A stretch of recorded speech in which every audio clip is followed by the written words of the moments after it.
girls in the school hate me. Oh, not just the girls. Most of the guys I know hate you, too. You probably don't know a boy named Freddie Haskell. Never heard of him.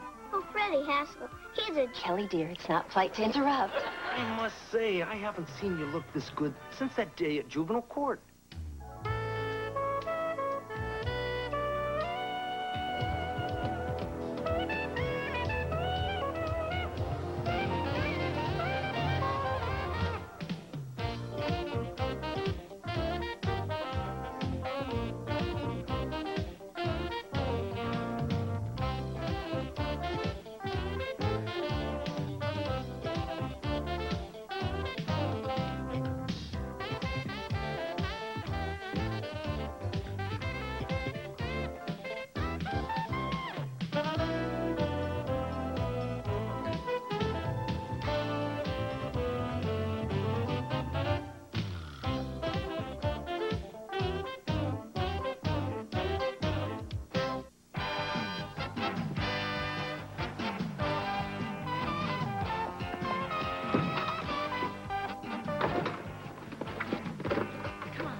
Safety report for class. Can't right now. But if you want an A, the most important thing is a nice cover. Hi, Dad. Can I have $5? Is that any way to greet your father? Dad, do you have any exposed wires or gasoline-soaked rags under your bed? That's better. Hello, Susie? Oh, hi. Great, thanks. Bye. Dad, I really need the money. See, my first school dance is Saturday. And it's not even in a gym. It's in a hotel and everything. And I sort of got a date. Of course, I'll give you the money. You know, it seems like only yesterday I was going to my first school dance. Hope you have a better time than I did. I'm sure Susie can't kick as hard as Judy Hensel. I'm not going with Susie. I'm going with Tracy. Wasn't that Susie on the phone? Oh, yeah. You see, she talked to Amanda, who lives next to Tiffany, who asked Tracy if she'd go with me. And Tracy said yes. All I gotta do is ask her. That sounds simple enough. Thanks, Dad. Dad, how well do you know your fuse box? It must be time for Mr. Bloomgarten's home safety check. Sure is. I gotta write down every fire hazard in the house. I want to get a good grade in my report. Then be sure to put a nice cover on it.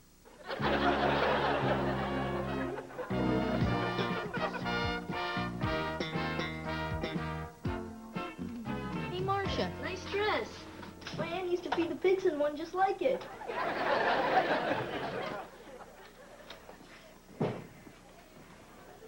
Hey, anyone lose $1?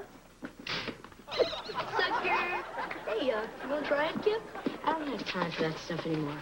I gotta go buy tickets for the dance. I'm asking Tracy. Tracy, that beanpole? You gotta be kidding. If you glued a nail to her head, you could pick up trash with her. Knock it off. There she is. Hi. Awesome. I don't see why she bothers with the lock. If she wants a book, all she has to do is slide through the vent. Here's your chance, Lance. Go ask her. There's no hurry. I can ask her later. Attention, everyone. Kip Cleaver is afraid. Okay. I'll ask her. Come on. Hi. Hi. You want to go to the dance? Okay. Bye. Bye. Did it. Can you believe it? I did it. I can hardly wait for the evening news. I don't see you asking anybody. You're not afraid, are you? Au contraire, amigo. I'd be happy to demonstrate my mystical powers over women. But, as you can see, there are none about. I think you're scared. Hey, isn't that Amy from your history class? No, it's her brother, Phil. They're identical twins. Hey, don't worry about it. It'll be weeks before the entire school knows you're a coward. Yeah, I'll show you who's a coward.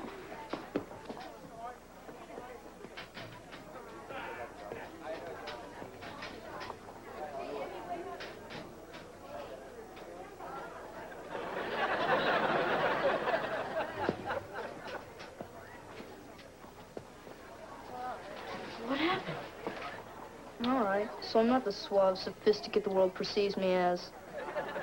I can't ask a girl out. I can't even talk to one. I'm nothing but a common boneless chicken. It's not such a big deal, Freddie. It is for me. Excuse me. I'm gonna go home and be alone. It'll be good practice for the rest of my life.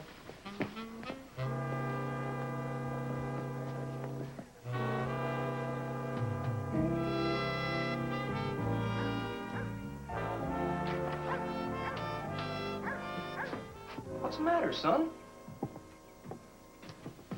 You didn't get caught cheating in school, did you? No, sir. Good. I never want to hear you've been caught. Did your mom find out you've been cutting her flowers and selling them on the turnpike ramp? No, sir. Well, that's good. I think I got a better location for you.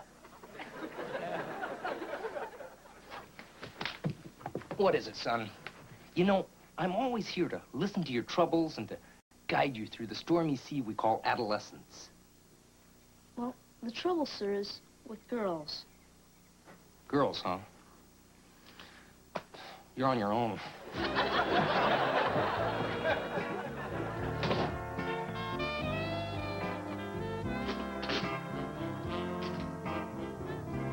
Dad, when are we going to start fixing up these home safety hazards? Well, later, son. Why don't you go work on the cover for that report? Hi. Hi. Hi, Mom. Hi, Kip. Home so soon? Hi, Grandma. Hi, Kip. Hey, Kip. What's the matter with your feet? Nothing. I just got a new pair of shoes for the school dance. And they need a little breaking in. I tried to get him to buy another pair. These are the only ones he wanted. They're cool. They make me look just like that guy in Footloose. Kip, you better give Freddie a call. There must be something wrong with him. He wasn't nearly as phony as he usually is. Yeah, he's a basket case because he can't get up the nerve to ask a girl to dance. I wish I could do something for the guy. Well, why don't you do for Freddie what your Uncle Wally always did for Eddie? Apologize for being friends with him? No. If Freddie's afraid to ask a girl out, why don't you ask someone for him? That's a great idea, Grandma. It's got to be easier than asking one for myself. And if that works, he may even tell you where your gym clothes are buried.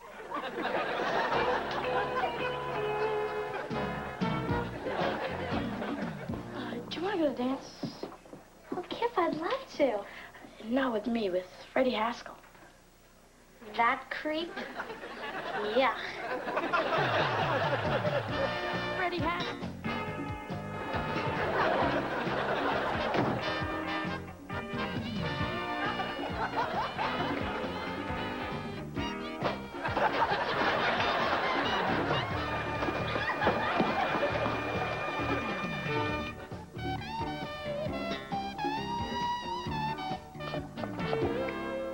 Sissy, you know the rules.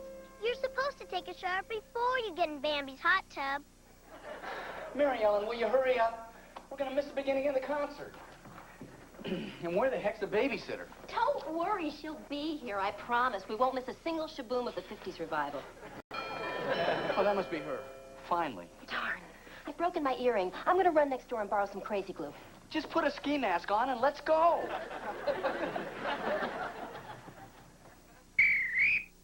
Okay, everybody, it's time for a family fire drill. Now line up and no talking or shouting. Not now, dear. We're making dinner. Okay, we'll do it after dinner. And we'll take a look at those overloaded sockets. Right, Dad? Sorry, Ollie. After dinner, we're all going to go shopping for a freezer. Really? And what circuit are you going to plug that into? Son, don't lose any sleep over it, huh? I wish he was that conscientious about feeding his goldfish. Hello. Information? Yes. Please give me the number for the fire department. April Fool. Now, Oliver, you know, about those circuits. Now, what problem could a little freezer be, huh? Freddie comes over, tell him I'm sick. Why are you hiding from Freddie? Because I need time to think of a good way to tell him he makes girls sick. Hi, everybody. Can I borrow some crazy glue? I need to fix my earring. I think there's some left.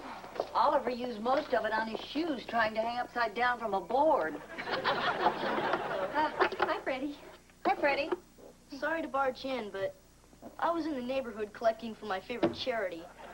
And I thought I'd get a progress report on Kip's search for my dream date.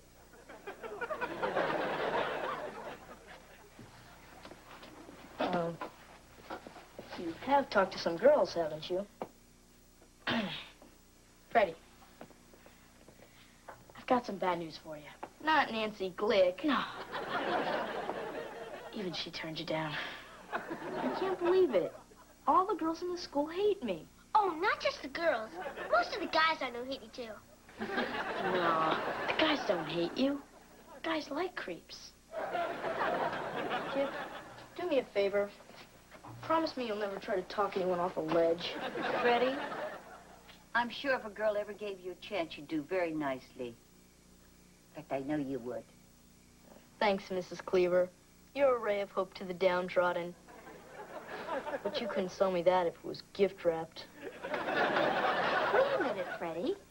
I think maybe I can help you. Well, thanks anyway, Mrs. Cleaver. But I've seen you dance.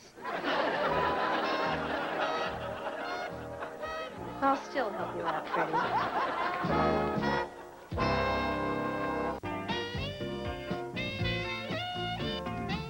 I'm gonna play with my new sissy doll. Here, you play with my old one. Oh, finally. Kelly and Laurie are all set. Good night, Cal. Come on, let's go, huh? Shabop, ding dang, a ram bang, dong dang, bing bong, boom, be bong, boom, boom. You don't go to the Grand Avenue School, do you? No, Mrs. Cleaver. I go to an all-girls school. Then you probably don't know a boy named Freddie Haskell. No, never heard of him. Oh, Freddie Haskell. He's a... Kelly, dear, it's not polite to interrupt. Okay, now that I've practiced going out to the car by myself, this time let's try it together. Oh, honey, this will just take 1 second. Laurie, there's a dance at Freddie's school, and it turns out he needs a date. It's probably because nobody's stupid enough to... It's going to be a real nice dance, and I think you'd have fun with Freddie. He's real cute, and a good athlete, too. Don't worry, now I get it. Well, Miss Cleaver, I'd love to go to the dance. If you know the boy, I'm sure my parents would say that it's okay. Great, then it's all set. Well, honey, are we ready? Don't toy with me, Mary Ellen. Of course, I'll only go if he actually asks me. Well, actually, I was hoping for a close-up. And, of course, one of her mothers, so I can see if she'll age well. Freddie. Okay, I'll go out with her. Good! Now, all you gotta do is go over there and ask her. Ask her? Surely you jest. Freddie! Freddie, would you care to join my brother and me in the den while Mary Ellen waits in the car with the engine running? Freddie, think about it. What's the big deal about talking to a girl, huh? You don't understand. The only thing I know how to say to a girl is, nice face. Did you get the number of the truck that hit you? Let me run through this real fast. Growing up is full of doing lots of things for the first time. Some of those things you may not want to do. But you can't hide from everything just because it makes you nervous. So get over there and ask her, now. He decided to show up after all. Hello. Hi, Freddie. Don't worry. Nobody told her what a creep you are. That's Laurie. Hello. How are you? I guess I'm okay.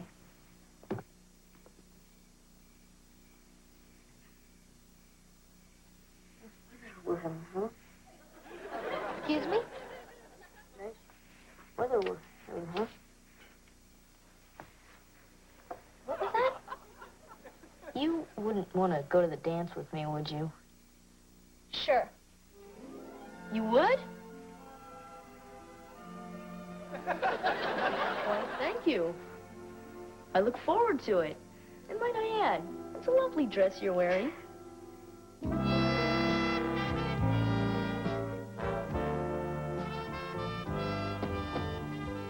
I'll It's nearly post time. Frederick, my boy, I must say, I haven't seen you look this good since that day at juvenile court. Thank you, sir. You know, you remind me a lot of myself at your age. Except, of course, I was better looking. So you've told me. Son, I've been thinking about that little talk that we had the other day. I didn't give you the kind of quality parenting that you've come to expect from me. Well, that's okay. At least you got my name right. No, I want to make it up to you. When you get to be my age, you'll learn something about women. And on this night of your first date, I'm going to pass these secrets along to you. That's very generous of you, sir. Son, women are all a bunch of bloodsuckers, out to get whatever they can. And when they've used you up, they'll toss you aside like an old sock. Now, you run along and have a good time.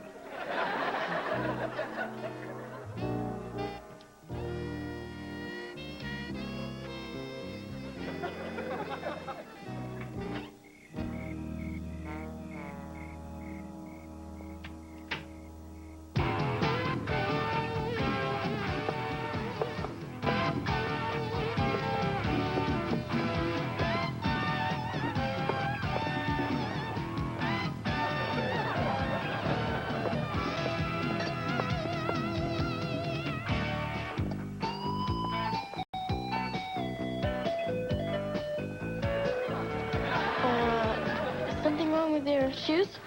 No, nothing. It's just in the step. Do you know the Sidewinder? No? This is it.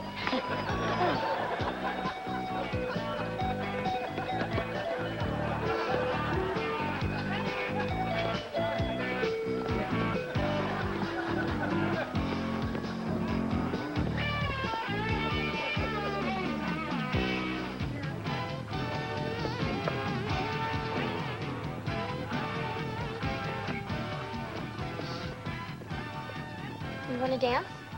Can't. Old sports injury. I like sports. I play tennis, field hockey, and basketball.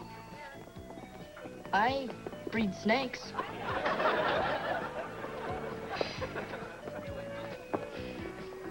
You're the quiet type, aren't you? No.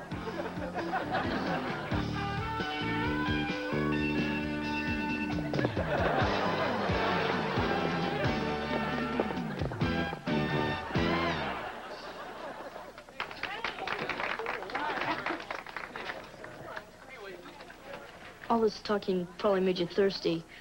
I'll go get some punch.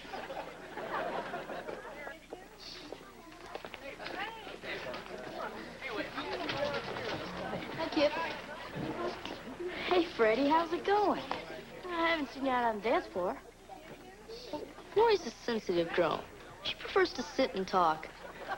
She's probably sitting over there talking to herself right now. Hey, watch this. Hey, Danny, is that your dollar down there? What a doofus. Come on, Kip, they're playing a fast one. Oh.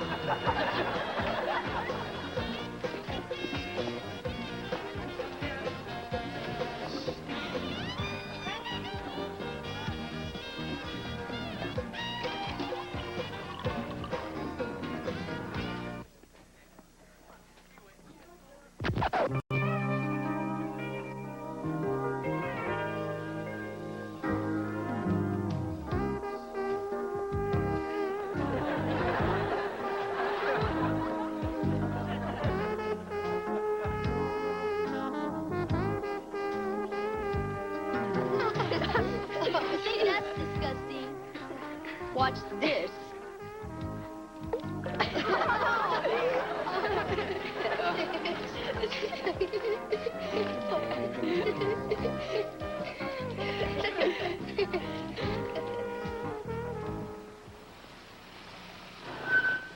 Thanks, Mr. Haskell. Good night, Freddie. Hey, a gentleman walks his date to the door. Drop my card in her mailbox. Looks like they need a new roof. Lori, wait! Thanks for a lovely evening. I trust you had as nice a time as I did. Nice time. This was the worst night of my life. You know, when I think about how excited I was to go on this date, I told all my friends about how cute you were. You told your friends I was cute? And I even bought a new dress. And for what? To sit in a chair all night? If you hated me so much, why did you ask me out in the first place? Look, I don't hate you. It's just that I've never been on a date before, and I kind of choke up in front of girls. I thought I did something wrong. No, you were okay. It's just me. Just sorry this evening turned out so bad. Guess I'll never be able to talk to girls. You're doing it right now. I am, aren't I? You know, for the first time tonight, you're acting like someone a girl might enjoy going out with. Hey, how about that? Well, does this mean you might want to try it again sometime? I don't know. Maybe.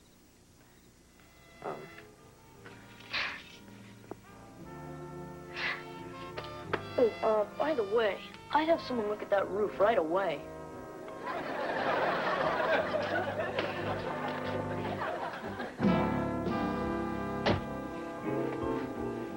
So, how did it go? She doesn't hate me. That's my boy.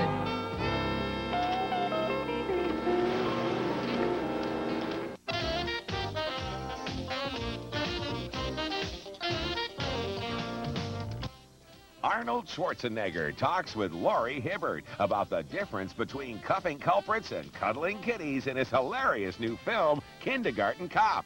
Tomorrow night at 6:30 on Rock and Talk on YTV.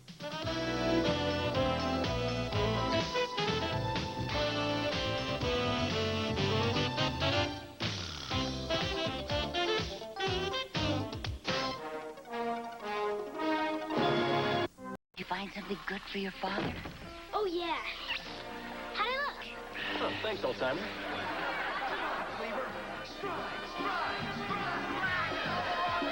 I don't think his brain's getting enough out.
Hi, guys.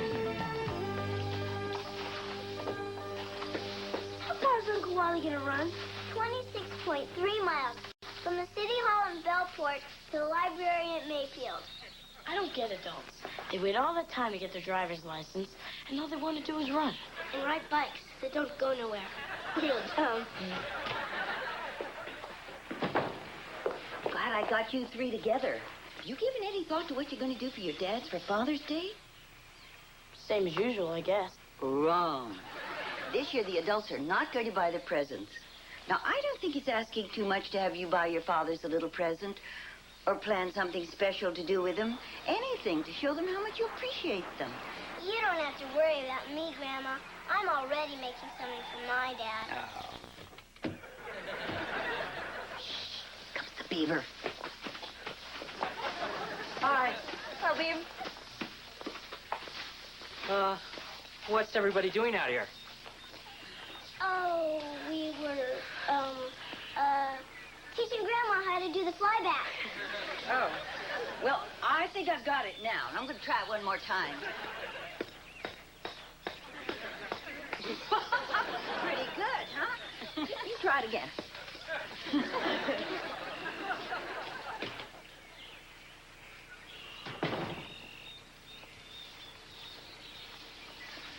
I know you boys aren't going to disappoint your father, so don't put it off until the last minute. Okay. I'll buy him something with the money I've left from what Dad gave me to buy you a Mother's Day present. I guess that's allowed. How about you, Ollie? Well, I would have had some money, except I got this hole in my pocket. Well, I guess we could arrange a small emergency loan, provided your pockets are in good working order. Thanks, Grandma. And don't worry, I'll keep the money in my socks. The holes are smaller.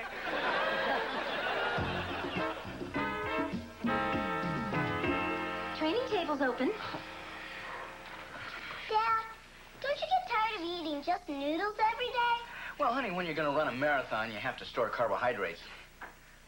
Huh, that looks good. Want some? No, I'm in training. Go easy, Wally. Save room for dessert. A big, freshly baked Idaho potato. If I clean my plate, could I have one too? Maybe. Well, I'm glad you two find this so amusing.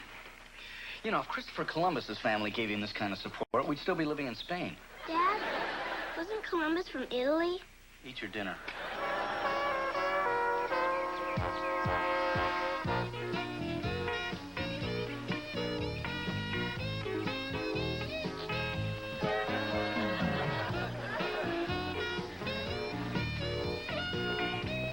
Hi, Uncle Wally.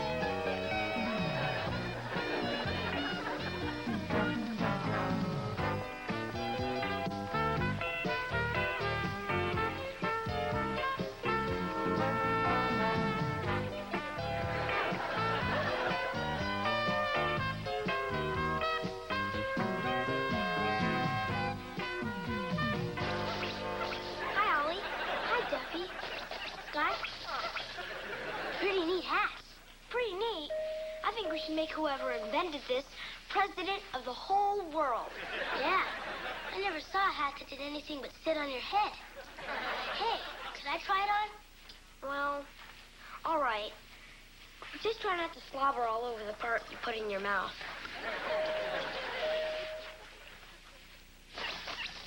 How'd it look? A lot better than you usually do. Thanks. Boy, I wish I could have one of those. But I'm supposed to be buying something for my dad. Hey, why don't you buy one for your dad? Well, I was kind of thinking of something more practical. Like those things grown-ups put in their shoes, so their feet don't stink. Come on, Ollie. Your old man's gotta make a big fuss tomorrow, no matter what you get him, right? Yeah, I guess. So, he pretends to love it. In 2 weeks, he forgets all about it. You get to keep the hat, and everybody's happy. Thanks, Duffy. You know, you're a lot smarter than you look.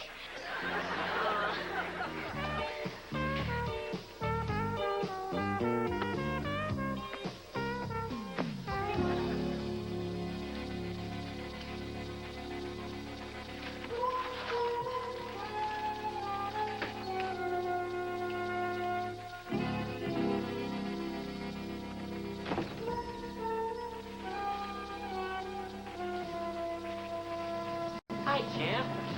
I didn't hear you come in. Dad, what are you doing in here? I just rehung the towel bar. No more chin-ups in the bathroom. Right, Dad.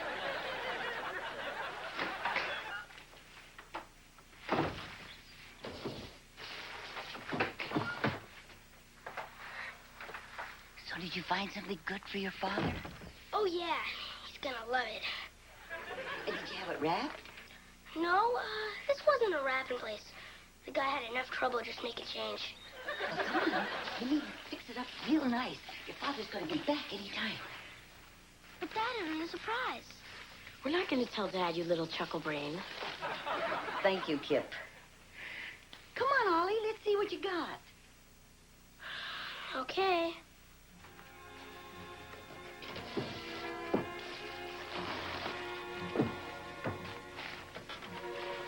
But just remember, I didn't like it so much when I first saw it either.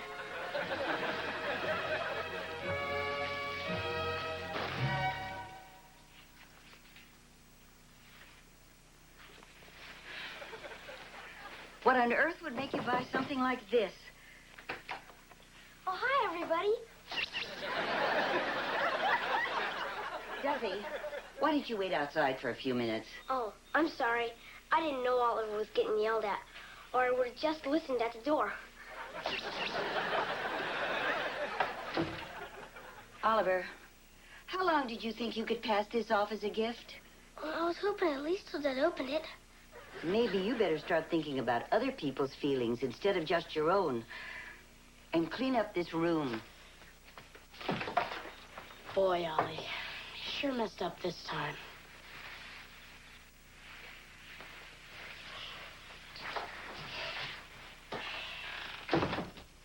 Hey, I heard the whole thing.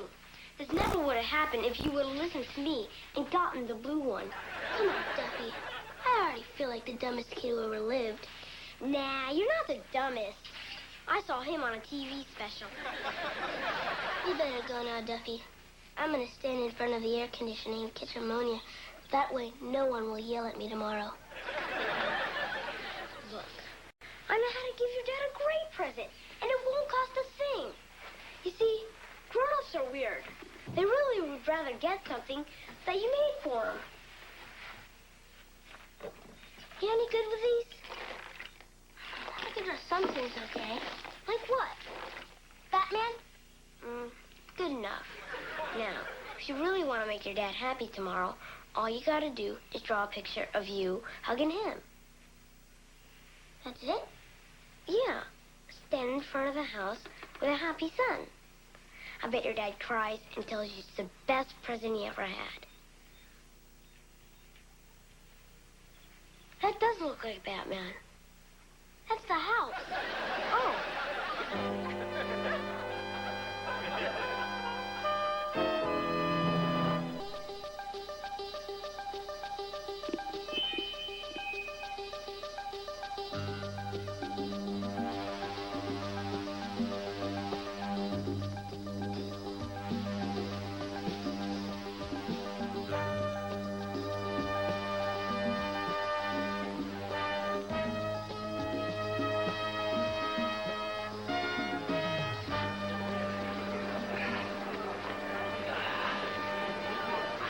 Thanks.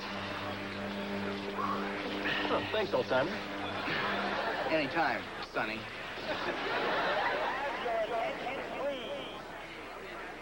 Thank you.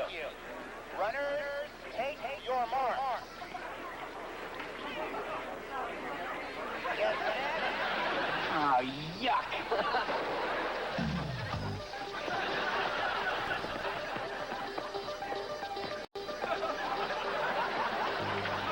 All right, kid, this is war.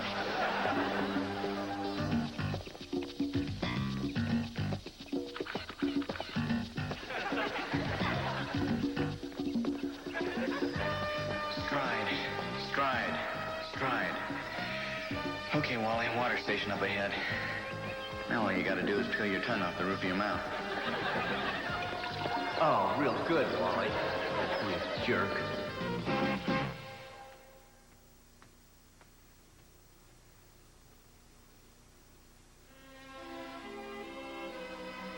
Hi, Dad. Oh, hi, Beaver. Oh, come on, sit down. All right. What is it? Well, when I made up the story about having the parrot, that was wrong. That's right. And you helping me keep it made a secret, that was wrong, too. That's right, too. But you're a father. How come you did it? Well, maybe that's why I did it, Beaver. You see, parents aren't always perfect either. Sometimes they love their children so much that they'll do almost anything to keep them from being hurt, even if it means making a mistake now and then. Gee, Dad, I guess there's an awful lot more to being a father than just making money and hollering. There sure is. Well, Dad, thanks for the hamster. Okay, Beaver.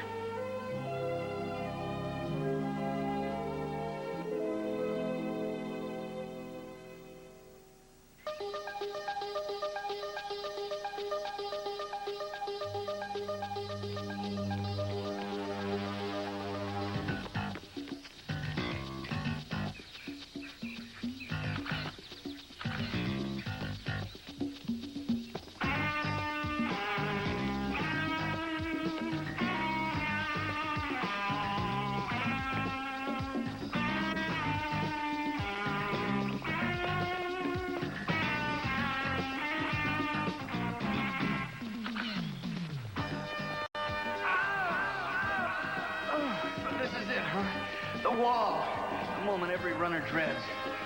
Molly, if you can fight your way through this, you can make it. Oh, what could my goal have been to improve my bowling? Oh, everyone was right. I'm too old. I'm in pain. I want to stop. I want to go home. Listen to yourself, you ninny. Don't you want to beat that kid? What have you been training for? If you stop now, you'll never be able to show your face at the health club again. Come on. Come on, Cleaver. Stride, stride, stride.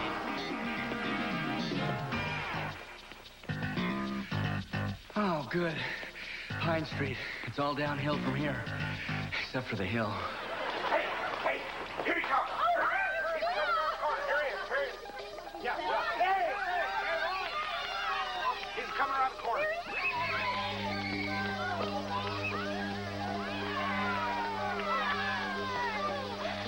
He doesn't look very well. You're right. He had the same expression on his face when he walked down the aisle at your wedding. Hey, good turnout. All right, Cleaver, let's make it look good. Shoulders back. Here we go.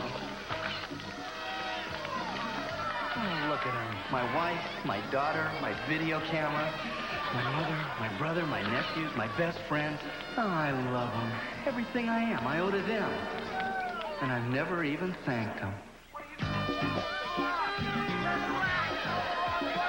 Sounds like his brain's getting in a box.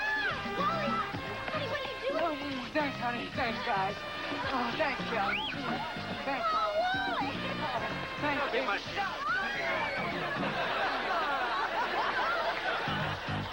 see if we can beat him to the finish line. Yeah! We beat him to the finish line. Didn't take much. Stride, stride, stride. Oh, just a few more blocks. I can stop. Stride, stride, stride. There he is. Come on, Wally. Let's take this punk. Are you nuts? You got no feeling below the knees. Hey, where's that intestinal fortitude? You can do it. Remember the Springfield game? Come on, now sprint, sprint, sprint. Hey, here they come. Yeah. Come on.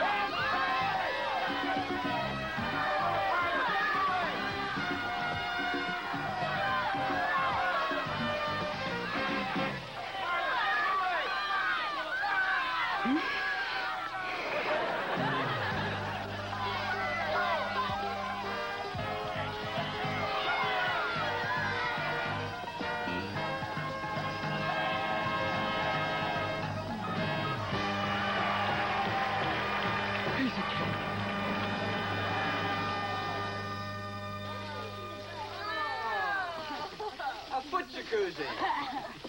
How did you know? Whoa, what do you get for the man who finished 198?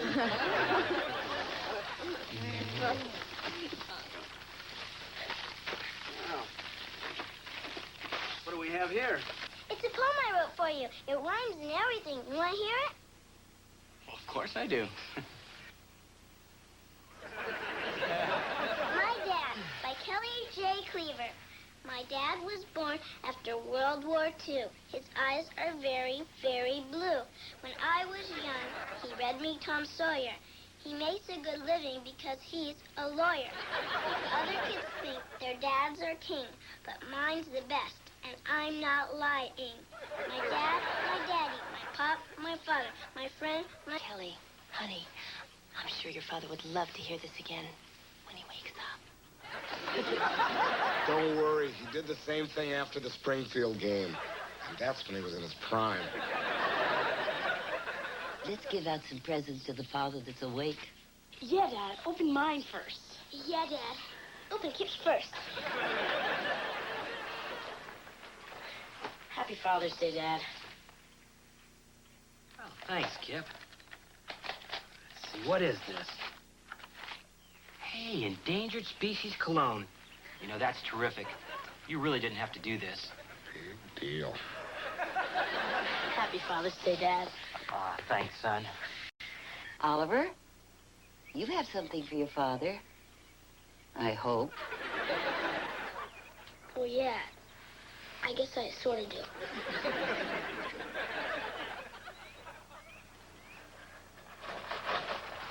Well, what have we here? Thanks, champ. Maybe I shouldn't thank me till you open it. Look, a videotape. What is it? Maybe an old movie like Beaver, Las Vegas? No. It's more like a Father's Day card. Except you gotta have a TV to look at it. Well, let's see what we got here. Oh, no, Dad. Not in front of the whole world, okay? Whatever you want, son. Come on. Let's start lunch. Oh, boy. Okay.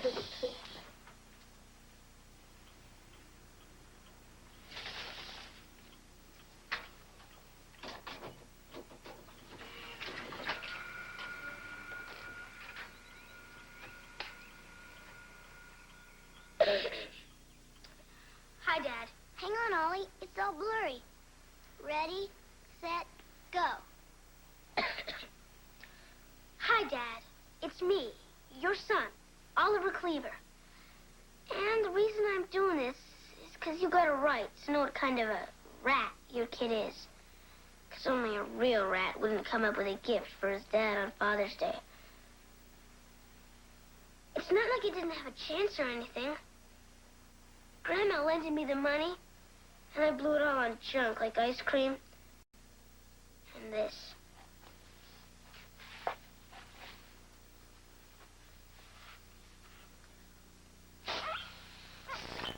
Pretty dumb, huh? And then I did something even dumber. I listened to Duffy Guthrie. He told me just what to draw so you'd like it. I didn't know what a rat I was, so I saw you staring at that picture of you and Grandpa. And that made me think of you and how you always share your fries with me at McDonald's. And how you always call me champ, even though I hardly never won nothing. And that whole Saturday we spent looking for a four-leaf clover. And when we come home at night, I always pretend to fall asleep in the car, because nothing feels nicer than when you carry me upstairs and put me into bed. And, Dad, even though I did goof up, can we still be friends? Because I sure love you a lot. Okay?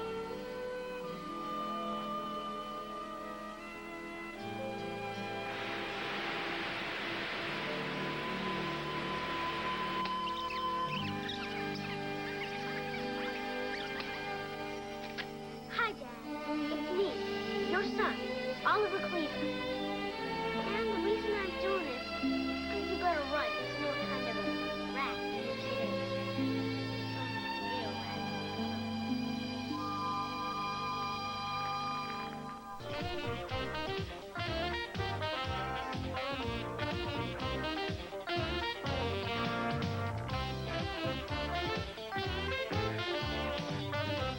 Meet the Boswells, Liverpool's answer to unemployment, with a legitimate front for fantastical, hilarious goings-on. Then hit all the spots with that lippy-quippy host with the most, Ron Oliver. For hilarity and wit, tune in for Bread and YTV Hits, Sunday nights at 9, only on YTV.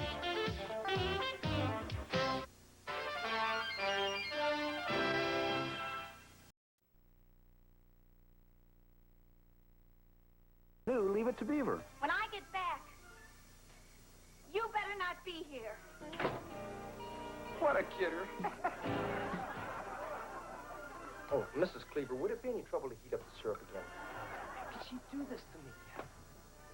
Because you're a creep.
okay. Oh, don't worry, Gertrude. He's probably just gotten delayed at the construction site. And why hasn't he called? Well, maybe there isn't a phone there. No, I know there's a payphone there. He took his bag of slugs with him. You really feared that guy. He never had a chance. Yeah, by the last game, the chump didn't even know which end of the pool cue to chalk. The only tricky part was dodging the pool balls on the way out of the parking lot. Hey, look, the gang's all here. And you should have been here hours ago. Why? What happened? The snake cornered the catechin? Edward, we had dinner reservations at the Blue Room tonight. How could you forget that? Oh, he didn't forget. He was on a hot streak, and... See ya. Hey, check this out. I won some Yahoo's pool cue. Genuine ivory. Been in the family for years. Eddie, you are always forgetting, and I'm getting sick and tired of it. Angel, sweetie, I know I get off track now and then, but don't I always make it up to you? Like when I forgot your birthday. I promised to take you to some swanky dinner joint. Eddie, that was supposed to be tonight. Excuse me, I hate to be a party pooper, but I have an early morning mom aerobics class, so we're just... Hey, cool your heels. This'll all blow over in just a minute. You know how her Irish temper is. Eddie, I'm not Irish. So what's your excuse? Edward, don't try to change the subject here. You let us sit here twiddling our thumbs while you are having fun playing pool. Hey, pool is not fun. It's hard work. You are the most inconsiderate man I've ever met. Inconsiderate? This pool cue was going to be a gift for you. And you're also cheap. Hey, now that hurts. Give me one example of how I'm cheap. All right. You won't let me buy a new couch. Hey, what's the big deal about new? My parents had the same couch for 25 years. I know. That's it. We'll have to do this again sometime. Yeah. Hey, Wally, sit on this couch. Now tell me if you don't think that's comfy. Eddie, I've been making excuses for you for 15 years, and I'm not going to do it anymore. Now, we are going to go to the Blue Room without you. Wally, Mary Ellen, let's go. Sure, that's all right. You're upset. I don't have to go.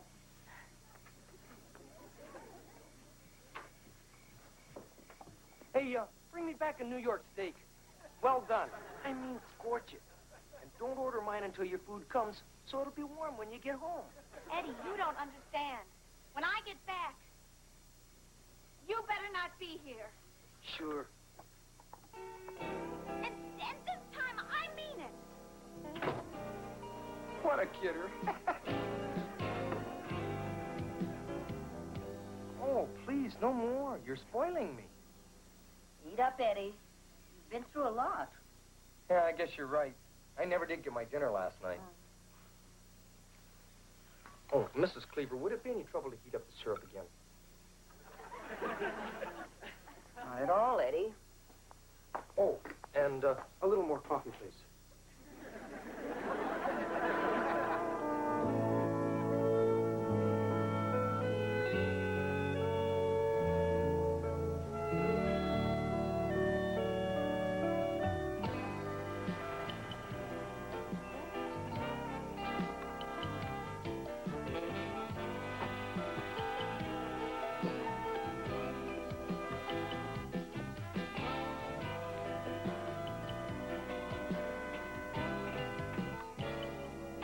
I'm home.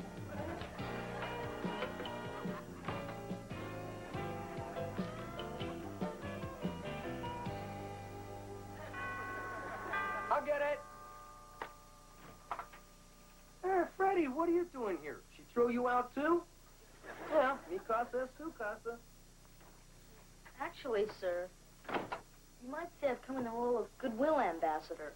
Yeah, she finally cracked, huh? Didn't have the nerve to come over here and throw herself at my feet, so she sent you. The truth be told, sir, Mom doesn't know I'm here. Huh?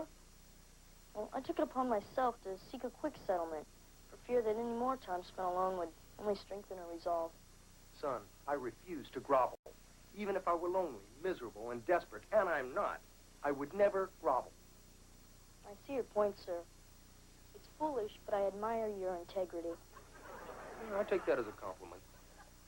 Listen, Frederick, I'm sorry that you've become a pawn in this game, but I want to assure you that I won't allow it to affect the well above average relationship that you and I share. the reassurance, sir.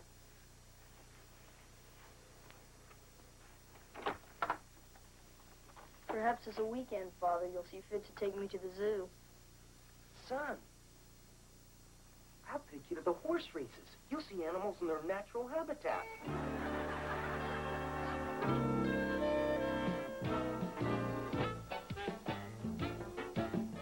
Okay, honey, turn it out. Dad, how come you're putting a yellow light bulb out here? Well, honey, because the yellow light keeps the bugs away. So why don't you put them in the house where the bugs bite us? Well, I guess it's just my sense of fair play. Hi, Wally. Oh, hi, Eddie. Hi, Mr. Haskell. Hey, Kelly, how'd you like to run down to the corner for a double-dip chocolate cone?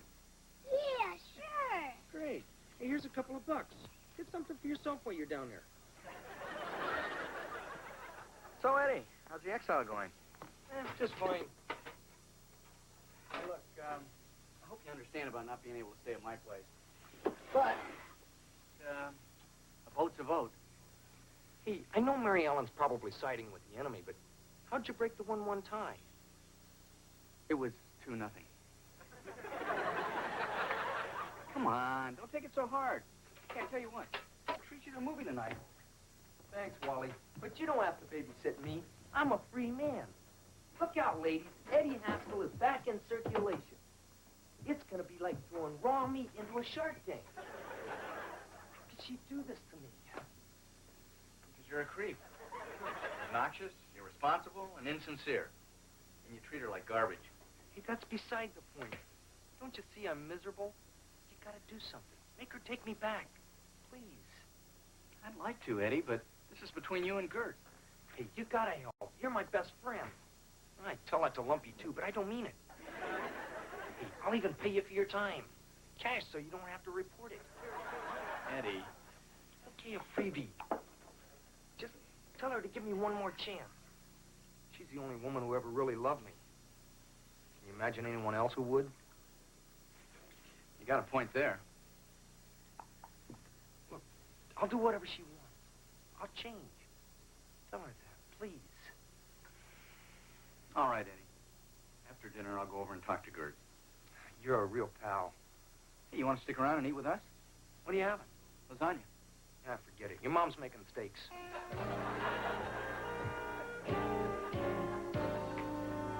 Isn't going to be easy. Okay, Gert, that's only 9 good reasons.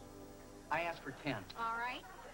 You know how he's always telling every woman what a lovely dress she's wearing. Come on, that's harmless. He just does that to make people feel good. Well, he's never said it to me. Just once. I'd like to hear it. Well, surely Eddie must have his good points, too. Yeah. He can fix the plumbing around the house. Well, I know there's some other things. I wrote them down once. Gert, he loves you. He loves himself more. Eddie will promise to take me out, and then Lumpy will stop by with tickets to the wrestling matches, and then Eddie's gone. Gee, you never invite me. Every time we save enough money for a new couch, he'll buy himself a leather jacket or go on a fishing trip with the guys. What guy? Never invited me to that either. Well, you see, Wally, he even does it to you, one of his best friends. No, I am his best friend. And that's why I came by tonight. To ask what it would take for you to give him one last chance. Well, he'd have to totally change. He'd have to be a completely different person that just happens to look like Eddie. Gert, I honestly believe Eddie would do anything to save his family. So come on, please. Come over to dinner tomorrow night. See for yourself.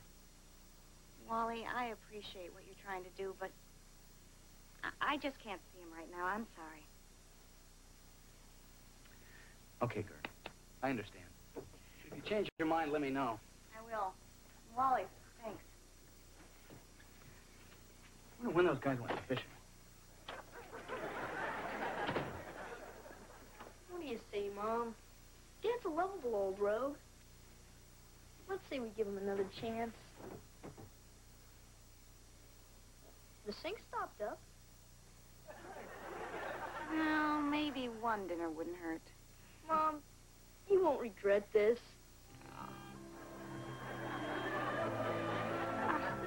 Put it out, sweetie. You're so jealous. You guys get that big lecture about being on our best behavior tonight? Yeah, Dad even checked to make sure I match my socks. They must really want to get rid of Mr. Haskell. Hey! Why aren't you kids wearing ties? What do you think this is, a hayride? Oh, hi, kids. Eddie? Mrs. Cleaver, I was just commending the boys on their wardrobe selection. You don't look too bad yourself, Eddie. Oh, well, it's a big night for me. How come you didn't dress up? Eddie, your wife's coming over, not mine. Right. I'm sorry. I guess I'm just a little nervous. Oh, you don't have to be, Eddie. We're all pulling for you.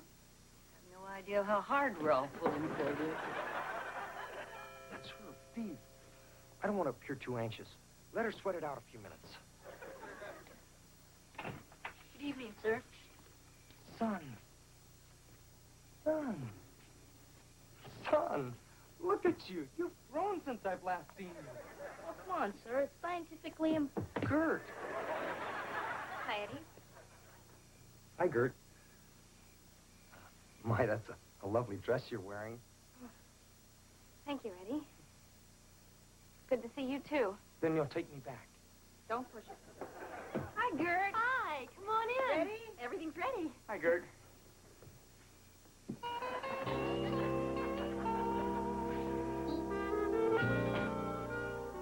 Looks like I matched my socks for nothing.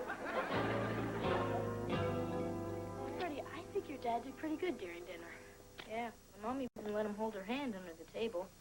The girl really has to like a boy before she'll let him hold her hand. Now, how would you know that, Kelly? We've got cable TV. I knew what was going on down there. They always kick the kids out at the critical part of the evening. Well, there is a way, but it's kind of sneaky. And I promise not to do it anymore. I wouldn't want you to break your word.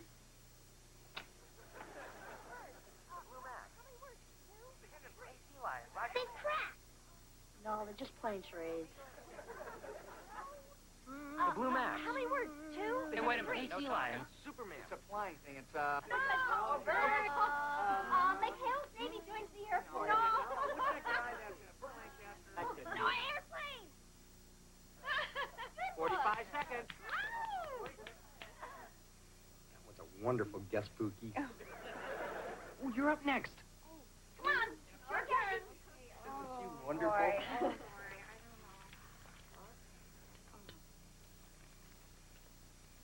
All right. A movie. Yes, a movie. And a book. Movie and a book. Three words.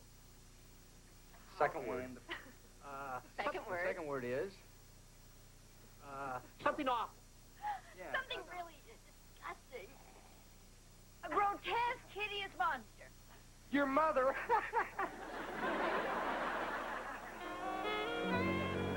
Gert? Gert? Gert? Gert? Gert? She's such a kidder. No, she isn't. Gert! Gert! Thank you all for a lovely evening.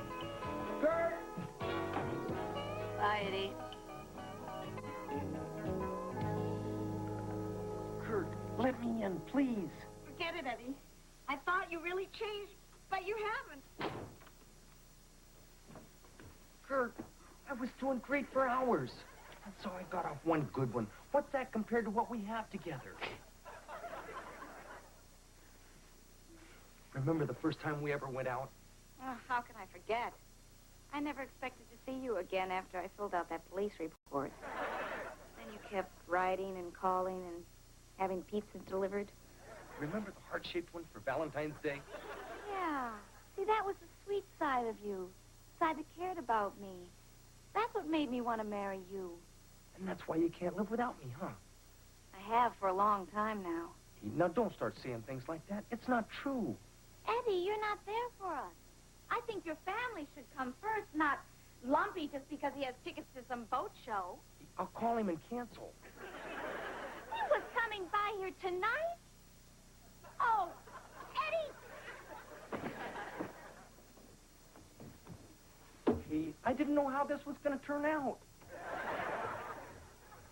Look, Kurt, I know you're right. I've been impossible.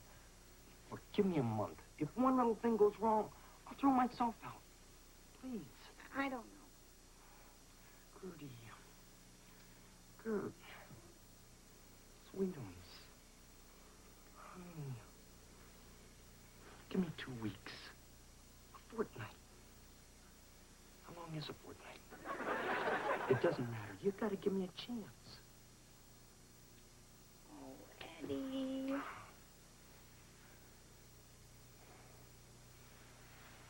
What's that? It's our new couch. Oh, how about that? Our new couch. Sure brightens up the room. Go ahead, try it. No, not tonight. I just want to stand here and look at it for a while. You know me. I never even held Freddie for 6, 7 months after he was born. Oh, come on, you're being silly. Hey, pretty comfy. Yeah, you just put the remote control right there. You're all set for the weekend. And you want to know the best part? You didn't sell the waterbed, did you? Never. This couch was reduced to $700. $700 for this slab of cement? Oh, so now it's a slab of cement. What happened to the guy who was begging for another chance? He just found out his wife blew the down payment on his Winnebago. Ed, you are the most selfish man who's ever lived. That's it, Gertrude. I thought I could be a different person for you, but I can't. This is the way I am, and if you don't like it, then I'm saddling up for good. Happy trails, Eddie. That's it, Gertrude. I'm leaving. I'm opening the door. I got 1 foot on the porch. I'm closing the door for the last time.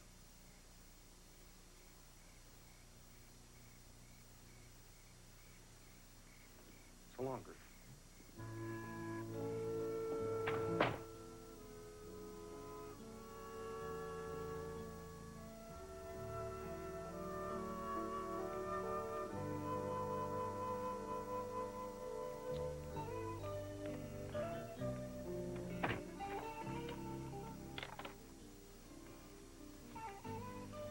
You're really not coming after me, are you? No? In that case, we can talk.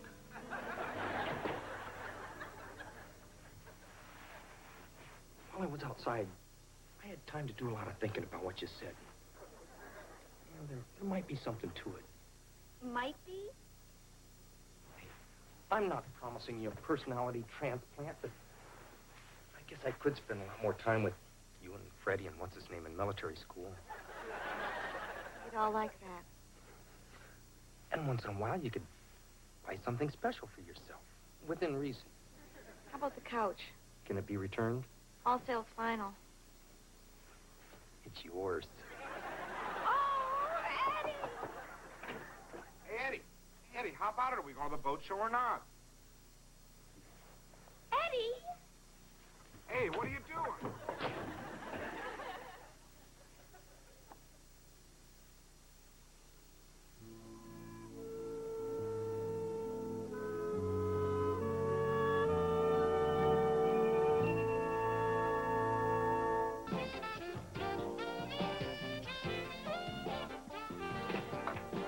Hello, Freddie.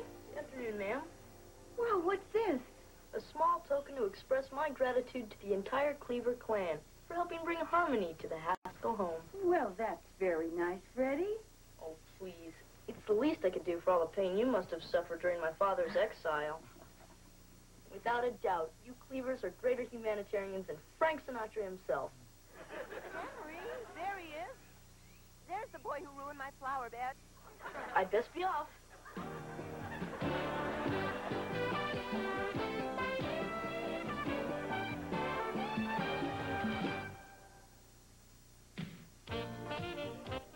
care of yourself and your family with a show that puts parenting in perspective. Join Debbie Van Kiekeveld tonight at 9:30 for Positive Parenting, only on YTV.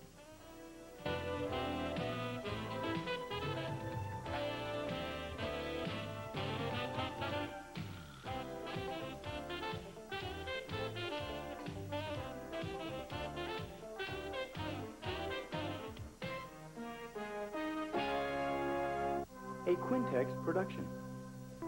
To Beaver. Suddenly I feel so elegant. Could I try them on? Oh, no, honey, not these. These are Grandma's anniversary pearls. Suddenly I feel so elegant. Your mother's pearls are missing. That's impossible.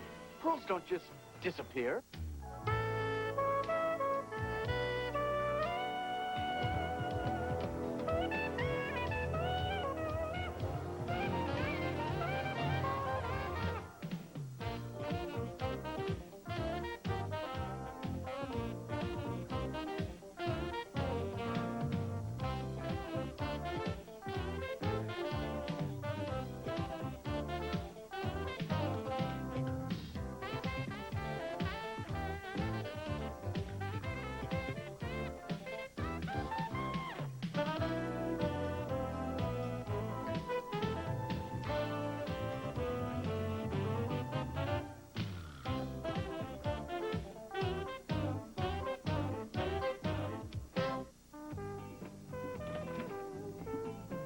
Hi, honey.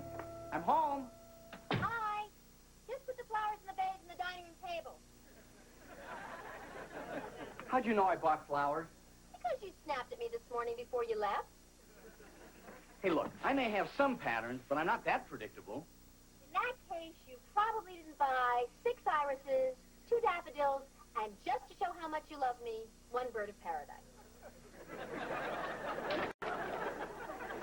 Not even close.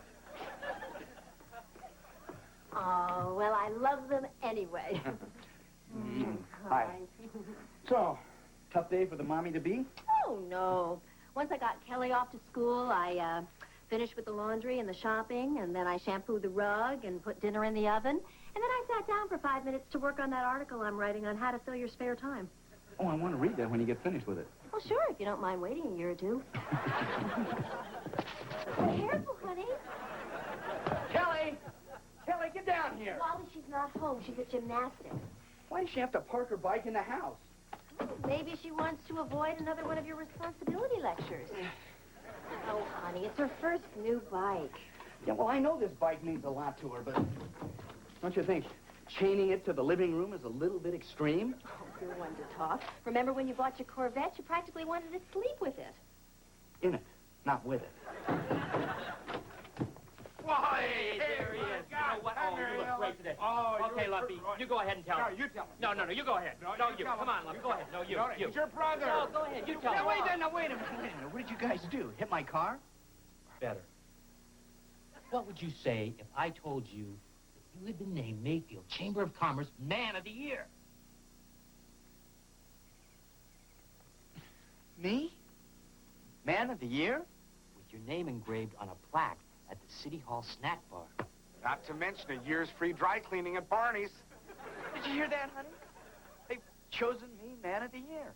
That's wonderful. So proud of you. But I could have sworn we'd just gotten an invitation to go to that awards banquet honoring Phil Davenport as Man of the Year. Well, actually, Mary Ellen, Phil can't accept the award due to a technicality. Yeah, technically he's dead. Well, look, Wally, if it makes any difference, we're on the selection committee. And you ran Phil a very close second, even when he was alive. Come on, guys. I couldn't accept that award. Everybody's coming to honor him. It's time you took your rightful place in the community. And it's good for business. And you're desperate for a replacement. Exactly. You know, we've only got a couple days.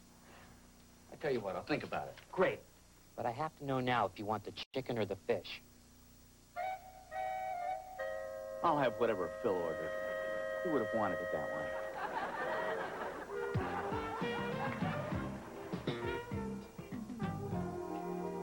Oh, beautiful. But I just couldn't wear them. Why not? Well, because Ward gave them to you for your 25th anniversary. You can't just let anyone wear them. Mariella, you're not just anyone. They are wonderful. Maybe tonight at the banquet, people will come up to me and say, "Oh, what lovely pearls." Instead of, "Oh, I know a good diet."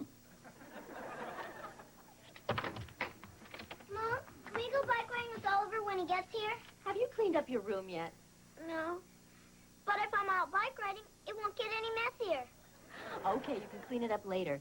But remember, be back in time to dress for the banquet. Thanks, Mom. Mrs. Cleaver, those pearls make you look almost like a movie star. Oh, I told you, Mary Ellen. Pearls bring out the best in a woman. It's amazing. Suddenly I feel so elegant. Could I try them on? Oh, no, honey, not these. These are Grandma's anniversary pearls. If anything happened to these, I'd never forgive myself. Here, let me help you. There you go. Mrs. Cleaver, you aren't going to wear those shoes, are you? No, Peggy, I just thought I'd throw them out at the end of the day. That must be the dry cleaners. Wally's left his tuxedo till the last minute. Too bad the free dry cleaning doesn't start till tomorrow. They're gone. Let's try them on. I better not. You heard what my mom said. You know, she said you couldn't wear them. But she didn't say anything about holding them up to your neck. No, I guess she didn't.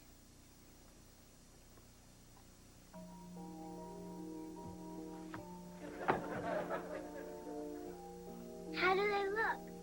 It's hard to tell with the elbows in the face. Here, let me. You know, it's amazing. Suddenly I feel so elegant.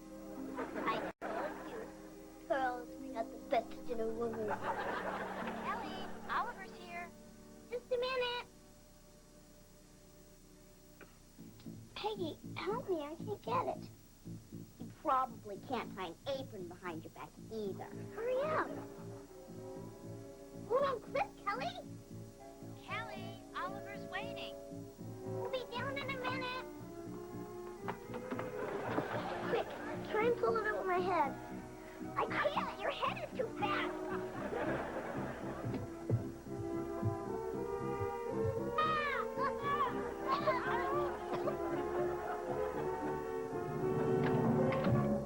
What were you two doing up here? We were trying on each other's clothes. Oh, isn't that cute? You're wearing Peggy's top, and I'm wearing your grandma's pearls. And I'm wearing Kip's underpants. But don't tell him.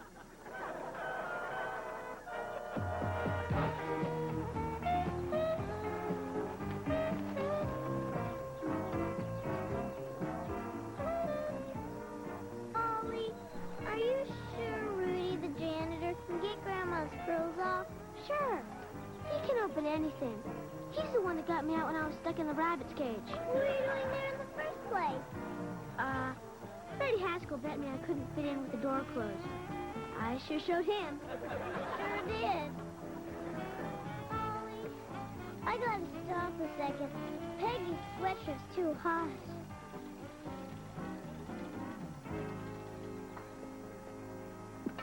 Peggy sure took off in a hurry. It's a good thing she remembered she left the bathtub running. Wise up, Ollie. She just wanted to ditch out while the ditching was good. Kelly, the pearls are gone. What? Here they are. Kelly, you are such a lucky dog.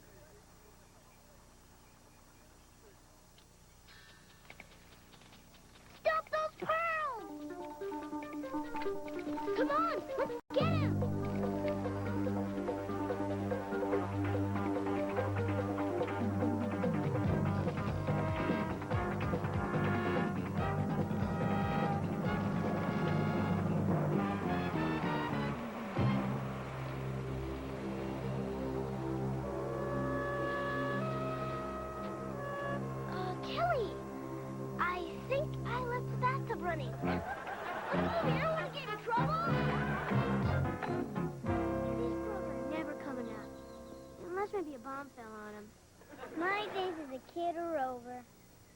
can't tell Grandma I lost her anniversary pearls. Helen are not really lost. Anytime she wants, she can come down here and visit them. Oliver, I'm in enough trouble without her thinking I've suddenly got stupid. We gotta think of something.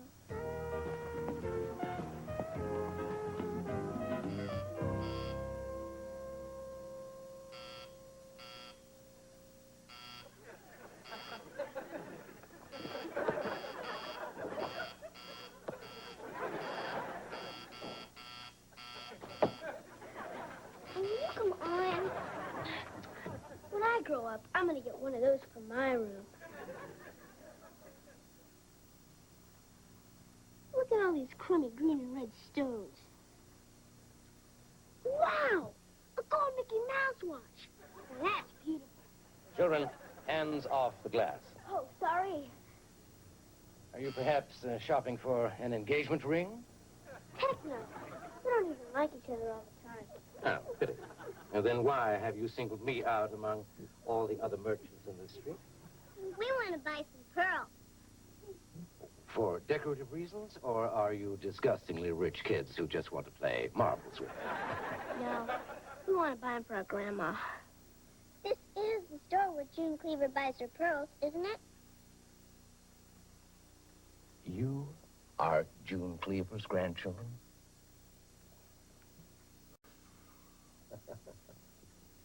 Well, what kind of pearls did you have in mind, young lady? Well, do you remember the pearl necklace she got for her 25th wedding anniversary? Oh, yeah. Well, my wife had her eye on those beauties, but fortunately, Mr. Cleaver had the cash. Well, we want to get her necklace just like her old one. Very wise choice. And while you're at it, could you throw in one of those Mickey Mouse watches? And just how do you propose to pay for this? Oh, we're going to use the easy credit way. Yeah, we got $13 now, and we'll pay the rest off every month. Children, I don't quite know how to tell you this, but one of those pearls alone costs close to $100. If you want to buy a whole necklace, you will have to give me your allowances for the next 20 years. Sounds good to me. How about you, Ollie? I think 20 years is a little bit of a long time to be without baseball cards. I don't think you can afford it.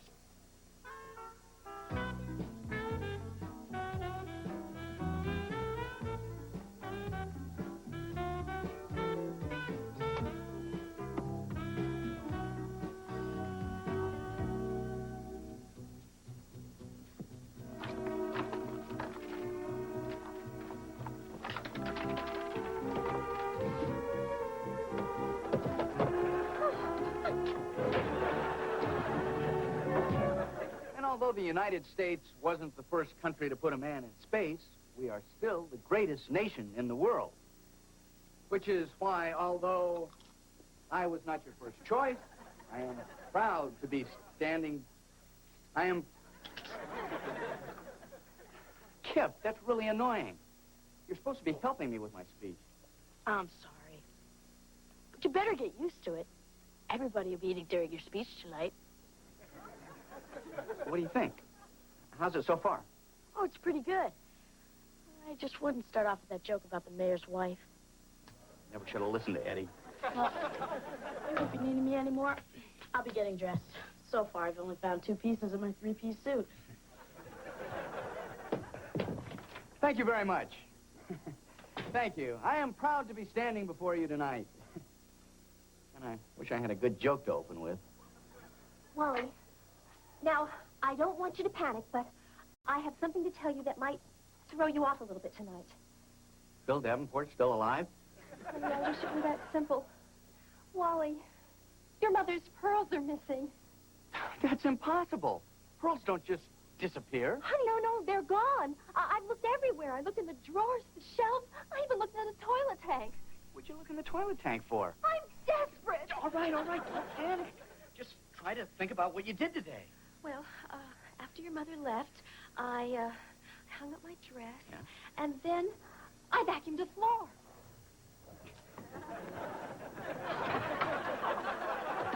Honey, how do you think your mother will react? Did you ever lose anything that was important to her? Yeah, but Beaver found his way home eventually.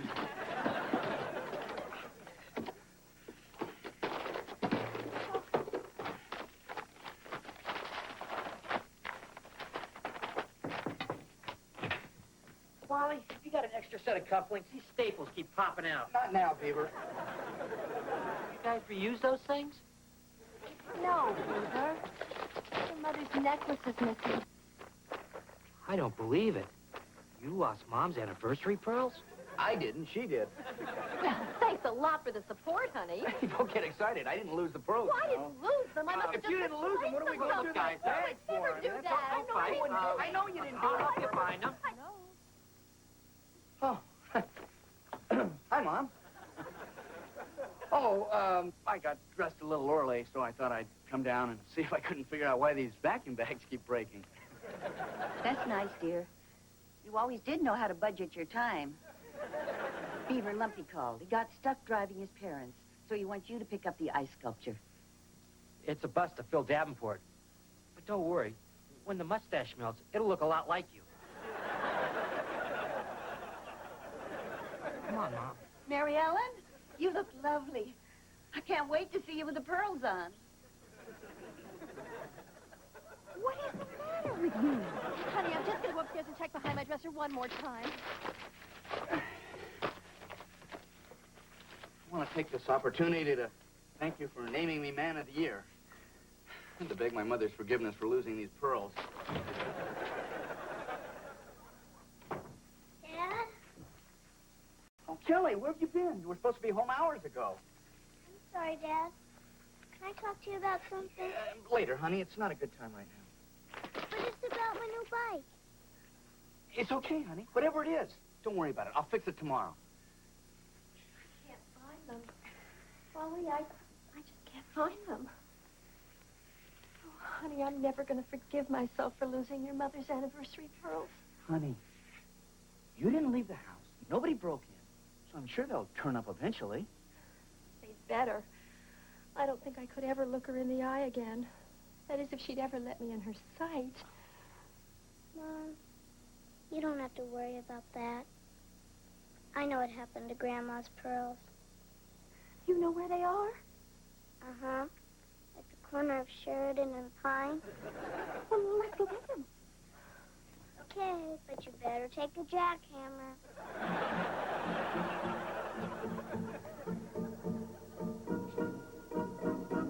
When we got to the bottom of the hill, a steamroller came on and scrunched him into the pavement real good. Well, that's quite a story. Kelly, honey, are you sure you're not making any of this up? Dad, if I were going to make something up, I wouldn't make myself look so stupid. Yeah, she's got a point. Well, young lady, what are we going to do with you? I wouldn't blame you if you grounded me for life. Well, I don't know what that would accomplish. Me neither. But I'm willing to try.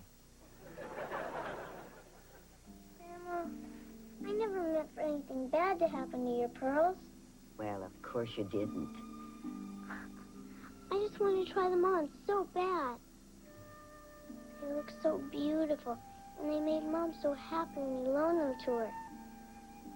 And when I couldn't get them off, I felt awful because Mom told me not to wear them. That must have been very hard for you. Yeah, but not as hard as when they got squashed. Grandma, I know you'll never forgive me or come to my graduation or nothing. But I bought you something anyway. And it's the best I could do before I become a lawyer or an astronaut.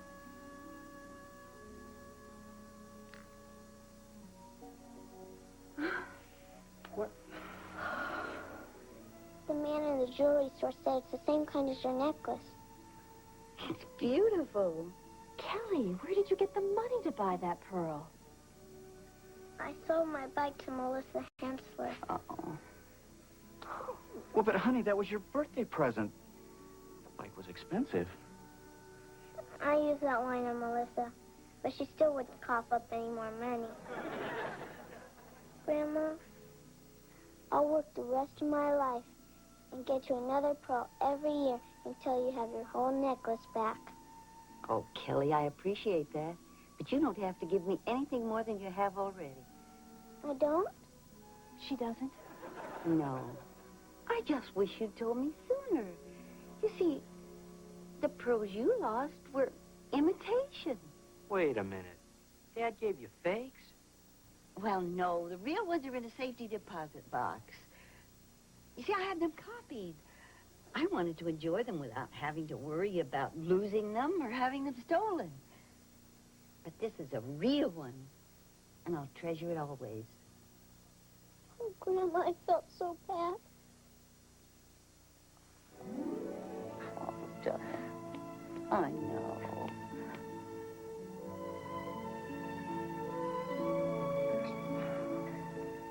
Hey, you better get ready. You know we're going to be late for your father's big night. Come on, let's get in the tub. Mom, I still feel a little funny about this. I mean, isn't she getting off just a little bit easy? She still did something wrong. Oh, Wally, she knows that. And what she went through to get me this pearl taught her more than any punishment you could ever think of. She's a very special girl.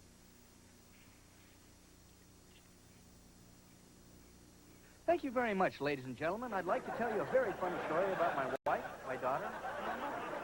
How about that, Mom? What a lucky break those pearls being imitation. No, Beaver. They weren't.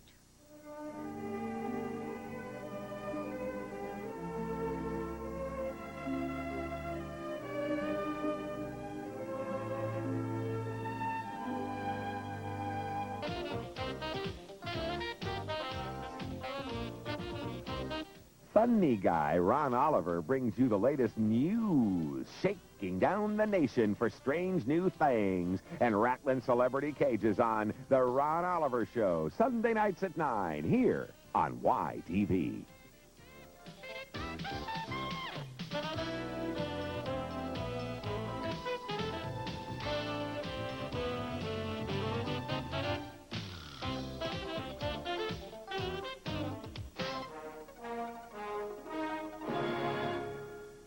Hey, Quinn, Beaver. There are going to be a lot of changes when you go to Mayfield High. The teachers are all out to flunk you.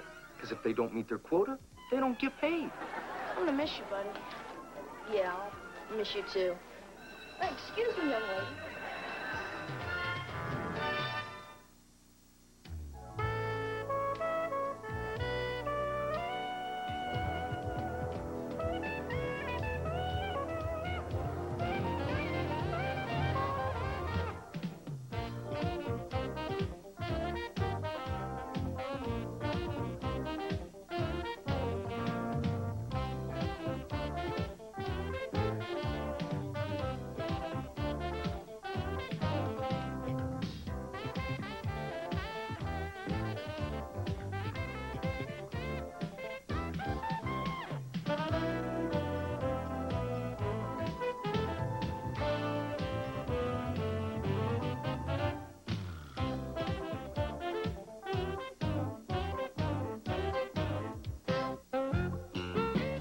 Morning, Grandma. Oh, boy, pancakes. Good morning. Where's Kip? He's still combing his hair, but he won't be down for a while. He was just changing hands when I left. I woke up and he was washing his shoelaces. To think just a couple of years ago we had to hold him down to scrub his neck. I think it's sweet that he wants to look nice for his first day of high school. Dad, when I'm Kip's age, is it okay if I dress like a pig as long as I get good grades? Sure. Einstein was no snappy dresser. Good morning, everybody. Well, don't you look nice? Oh, this? I just grabbed the first thing I found in the drawer. Come on, sit down. Breakfast is all ready. Oh, Grandma, I better not eat. I got first period gym, and I may have to hang upside down from the rings. If you're going to hang upside down, how come you spend so much time combing your hair? Maybe Kip wants to make a good first impression. Why is he wearing that shirt? Oliver, you'll understand when you get to high school. There are going to be a lot of changes when you go to Mayfield High. A different teacher for every class. A lot more students. And they even have a coach who isn't somebody's father. Which reminds me, Dad, I need you to sign this permission form so I can try out for soccer. My pleasure. With your talent, I'm surprised they're even making you try out. I'm sure it's just a formality. Oh, Grandma, there's a lot more competition there. I'll be lucky if I make the starting team. I'm just proud you're trying out. When I first went to high school, I had trouble just keeping track of my class schedule. I finally had to sew it inside his cap.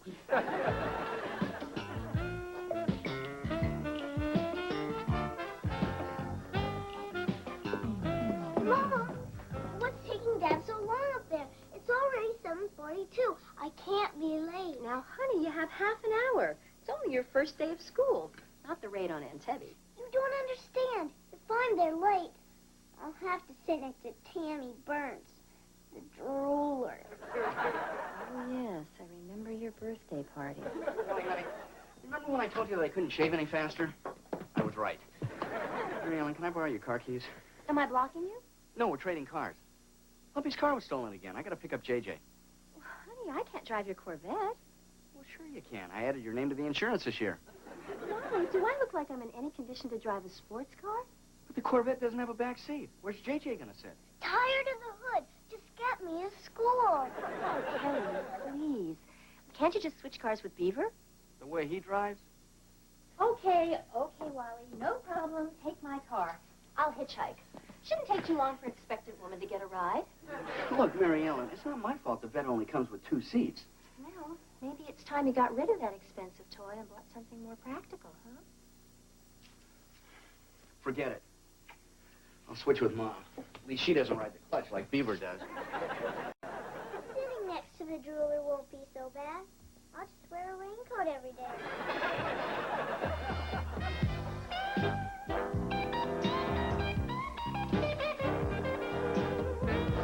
Sir, we've yet to make any arrangements regarding lunch money.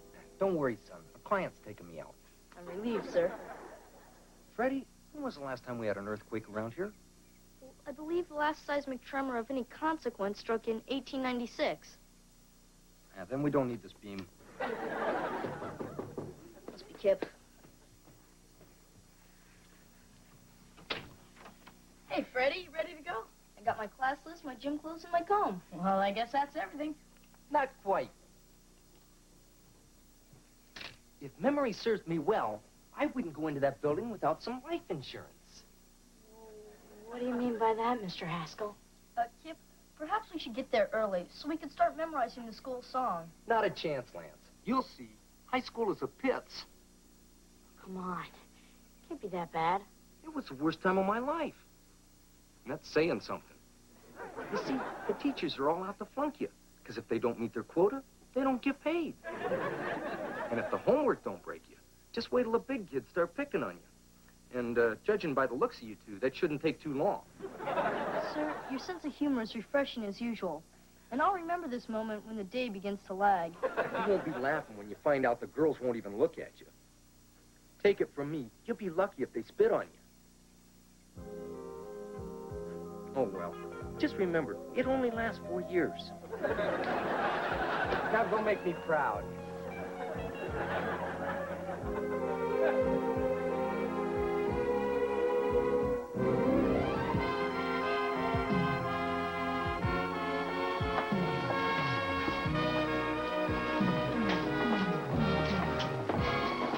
Sorry. Suddenly, I wish I was Dennis Kowalski. The guy who got left back? Exactly. Come on, snap out of it, guy. This is a great place. If you get a permission slip, they let you go off campus for lunch. Hey, that sounds pretty good. And look how tall the drinking fountains are. And they have payphones, so you can make crank calls between classes. I'm telling you, this place could be paradise. Maybe so. Maybe so. Hey, you know what, Freddie? I think we're starting to fit in. Sure. I'm telling you, there's nothing to it. We're gonna be okay here, as long as we stick together. Sure, Sam. We're a team. Yeah. Well, here it is, in 114, our homeroom. No, we're in 132. I guess they gave us different homerooms. Well, that's not fair. How could they do that to us? Well, obviously they assign homerooms by good looks, and you didn't make the cut. Oh, don't worry. I'm sure we have some classes together. Just one. History. What a shame. I already planned to ditch that one most of the year. I'm gonna miss you, buddy. Yeah, I'll miss you too. Excuse me, young lady. Allow me to examine your desk so you won't be frightened by any offensive graffiti.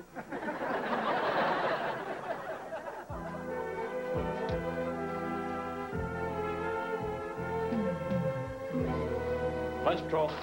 Gotta inspect all food coming into this school. Hey, give it back. Sorry, it's for your own protection. You don't want to cause an epidemic. Uh-oh. What's this? Tuna. And chocolate chip cookies. I better get this stuff right to the lab. Oh, come on, guys. Lay off. Hey, we'd like to, but you got some illegal stuff there, fella. We'll probably let you off easy and not report you this time. Hey, you bring your lunch to school every day? Yeah? Good. We'll see you tomorrow. Catch you later.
Sorry.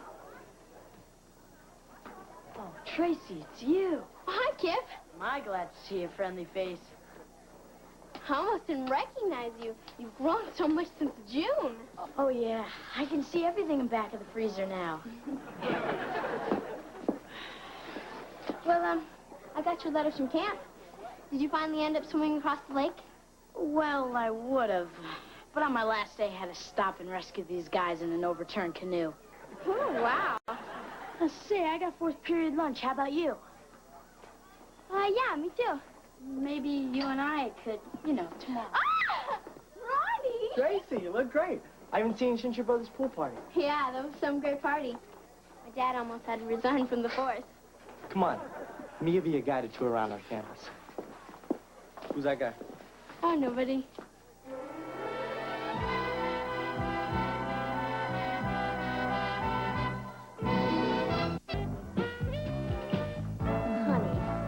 Look at this station wagon. It seats 9 people. Great. I can take the Detroit Tigers out for dinner. I'd settle for you being able to take Kelly and a friend to a junior chipmunk meeting. Listen, honey, I'm trying to keep an open mind about this whole thing, but look at those cars. So boring, square. Look, there's even one that's called a box. Something with style, flair, excitement. I know. You prefer a car that seats 2, can't start half the time, can't drive in the rain, and gets 7 miles to the gallon. 12 on the highway. I know you love that car. I love it too. But our lives have changed. It just doesn't fit our needs anymore. Well, I suppose I could pick up a moderately priced sedan with 4 doors, air conditioning, and a clock that works. Really? Sure. I'll just keep the vet for weekends and occasional rallies. It's just simple mathematics. We can't afford 3 cars, 2 kids, and 1 house. How attached are you to Kelly? Honey, that was a joke. Remember those? Of course I'm being silly. Of course my family means more to me than a hunk of metal on wheels.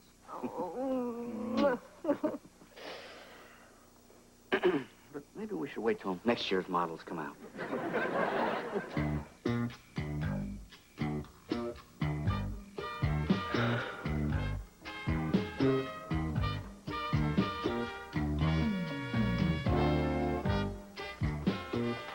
son. That's enough studying. I want you to get a good night's sleep. Soccer tryouts are tomorrow. Yeah, I'm sort of losing my fascination with the Fertile Crescent of Mesopotamia anyway. Your grandmother said that you stopped by your old school again today. Well, I wanted to walk Oliver home.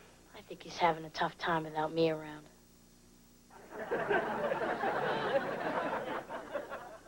Well, that's nice of you, son, but he's a pretty tough little fella. I think maybe you ought to concentrate on your new school. Are you making any friends? Well, sure. In fact, I met these two guys who could hardly wait to have lunch with me tomorrow. Great, son. But now you better hit the sack. I want you to show them what you're made of tomorrow at tryouts. Okay, Dad.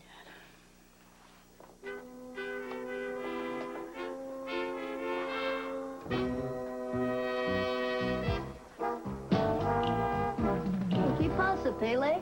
Oh, nothing much, Freddie. Hey, want to try out for soccer with me? No time for that sweaty kid stuff. I'm on my way to computer club. We tied into the computer at Mayfield Savings and found out how much everybody has in the bank. You better make something of yourself, Kip, because there ain't much of an inheritance coming your way.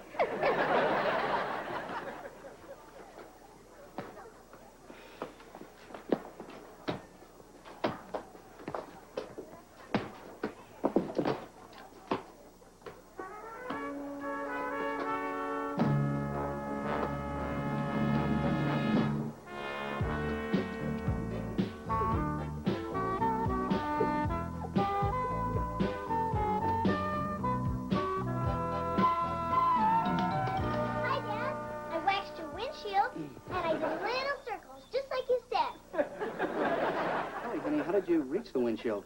Oh, it was easy. I stood on the hood. Well, you do good work, honey, but, I'll tell you what we really need. You want me to wipe the seat? No, I was thinking more like maybe some ice-cold lemonade. Oh, I get it. I didn't do a good job. Oh, honey, you did a perfect job.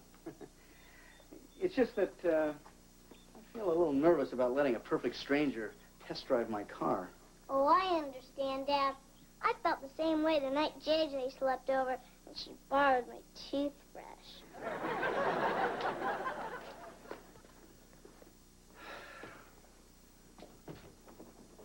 What am I worried about? But nobody even sees the ad. Hey, Cleaver, saw your ad. How come you're selling your car? You need some cash to bribe a judge? Look at Eddie, I'm not in a very good mood right now. Yeah, that was a cheap shot. It's not my fault you're afraid to stand up to your wife. Look, I've got a growing family. This car just isn't practical anymore. Well, where's your sense of priorities? If you sell a bet, how are we going to cruise Main Street on Thursday nights? Hey, we haven't cruised Main Street in 20 years. And now, thanks to you, we'll never be able to again. Look, you think this is easy for me? Remember when those 62s first came out? You, me, and the lump rushed down to the showroom and sat in one? Yeah. I still got the gear shift knob. That was the most beautiful car I'd ever seen in my whole life. Right then and there, I swore that I'd own one. But times have changed, Eddie. We're different people now. Yeah, I'll say. In the old days, you'd never let chicks push you around. All right, look, Eddie, why don't you just get out of here before I do something I'm going to regret? Hey, temper. Is that any way to treat a customer? You? Sure. You swing a deal. You give me the car, I'll throw on some dual carbs, bolt on some slicks, and head for the drag strip. 2 weeks, I'll have your dough. All right, Eddie, get out of there. I'm not selling my car to you or anybody else. Hey, all right. I know when I'm not wanted. At least I know enough not to wax a windshield. Daddy, there's some guy here who says he wants to buy your car. Did your mother see him? Mm-hmm. Oh. Well, I guess we better go talk to him then, huh? Mm-hmm.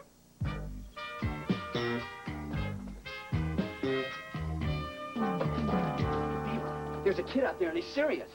He wants to buy my car. What'll I do? Well, if you pretend like you don't want to sell it, you can drive the price up. But I don't want to sell it. Hey, that's very convincing. Keep that up and you'll make a killing. Beaver, I don't want to make a killing. I just want to keep my car. Yeah, and I want Oliver to chew his food before he swallows it. That's life. Beaver, you don't understand. When I was in high school, I had two dreams. One was to own a Corvette, and the other was to marry a beautiful blonde. Now the beautiful blonde wants me to sell the Corvette. Well, you can forget about dreams. When the new baby comes, you won't even have time to sleep. Look at that guy out there, sitting in my car. Huh. I bet he couldn't be older than 25 years old. Well, you know, there's only one way a kid like that gets that kind of money, and I am not going to be party to it.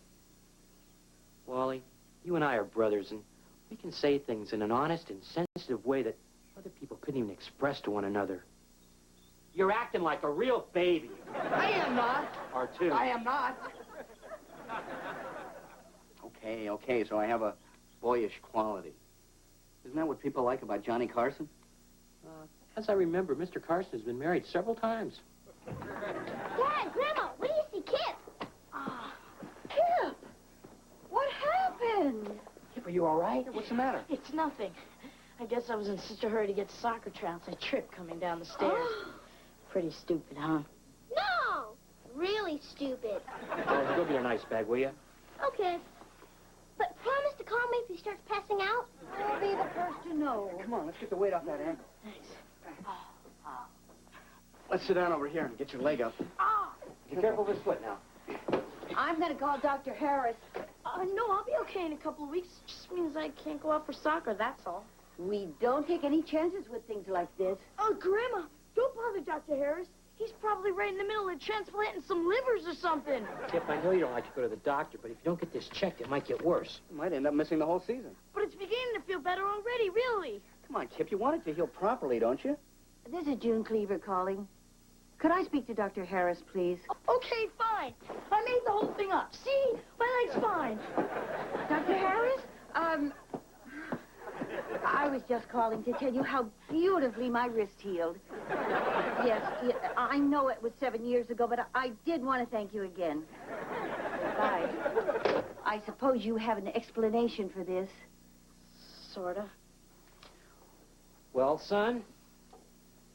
Oh, you want to hear it too? Kip. Well, you see, I got to the gym, and I was ready to go in. You wouldn't understand. Try us. I don't even understand. I guess I'm just not good enough for the team. How would you know if you didn't even try out? It's the same with everything in high school. The older kids get to do everything. We're just there to make them feel like big shots. Boy, I wish I was back at Grand Avenue. Grand Avenue?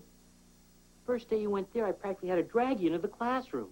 All you wanted was to go back to your old school. But after the first couple of weeks, you were having the time of your life. Kip, it's only natural to want to hang on to the things that make you feel secure. But, like your father just reminded me, there comes a time in your life when you have to grow up. Gotta let go of the past and move on to new challenges, whether it's trying to fit into a bigger school or a bigger car. What if I don't make it? Then you're no worse off than you are now. But if you do make it, you'll really have accomplished something. Come on, what do you say, son? Well, if I hurry, I bet you I could be there before tryouts are over. Hey, that's great. I'll take you. I've got some great excuses for being late. Hey, wait a second. You don't want to forget these. Thanks, Uncle Wally. Hi, Marianne. Hi. Wally, I've stalled that kid with lemonade, pretzels, and cookies. Now, are you going to show him the car, or am I going to set another place at the dinner table? I'm ready, Mary Ellen. It's time for me to get rid of that gas guzzler and get something else.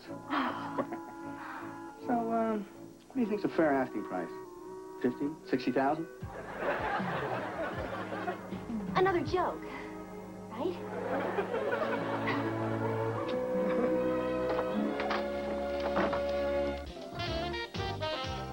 Would you trust the word of an angel who has heavenly eyes for your wife?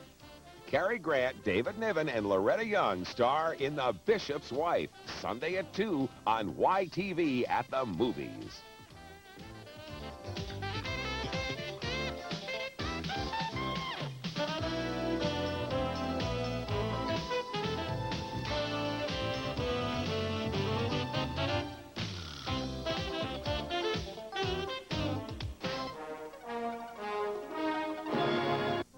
it to Beaver. Well, those are dumb things kids have at their birthday parties. These are scientific instruments. I don't care how many you had. They couldn't even get anybody off the ground. Freddy, do something! Okay, jump! Freddy Haskell, you rat!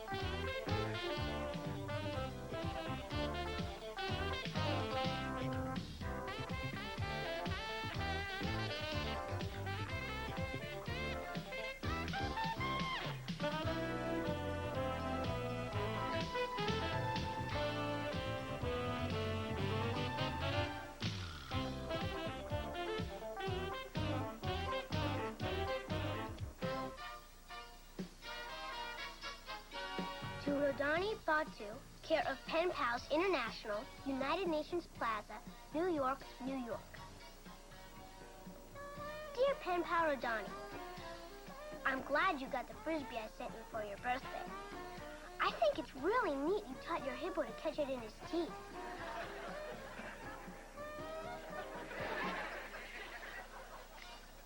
Yes, I'll send you another one. Rodani, do they have anything in your country called being grounded? It's where you do something so stupid, your parents won't let you out of the hut because they're afraid you'll embarrass them. Well, if they don't have it, don't tell them about it. And if they do, don't do anything like I did. It all started when my brother Kip and his rat of a friend, Freddie Haskell, were doing a project for the science fair. Well, in a matter of moments, our hard work will come to fruition. I've written down our phone numbers and our addresses. Is there anything else that people who find these weather balloons should know? Yeah, tell them it's customary to send a donation to help finance future research. Here. Hey, wait a second. Let's paint a gruesome face on it. With any luck, it'll pass by a retirement home. Come on, let her rip. Right. A bee! A bee! Get away from me! Bee! Bee! Get away! Get away! You probably thought I was scared of that bee. Not at all. I just thought you'd taken some sudden interest in folk dancing.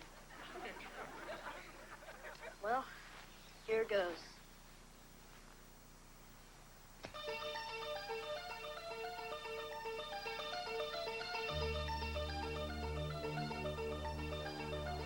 Look out, the bee's back! I'm kidding. There's no bee. I found it, Mom. See? Told you all that stuff was in the attic.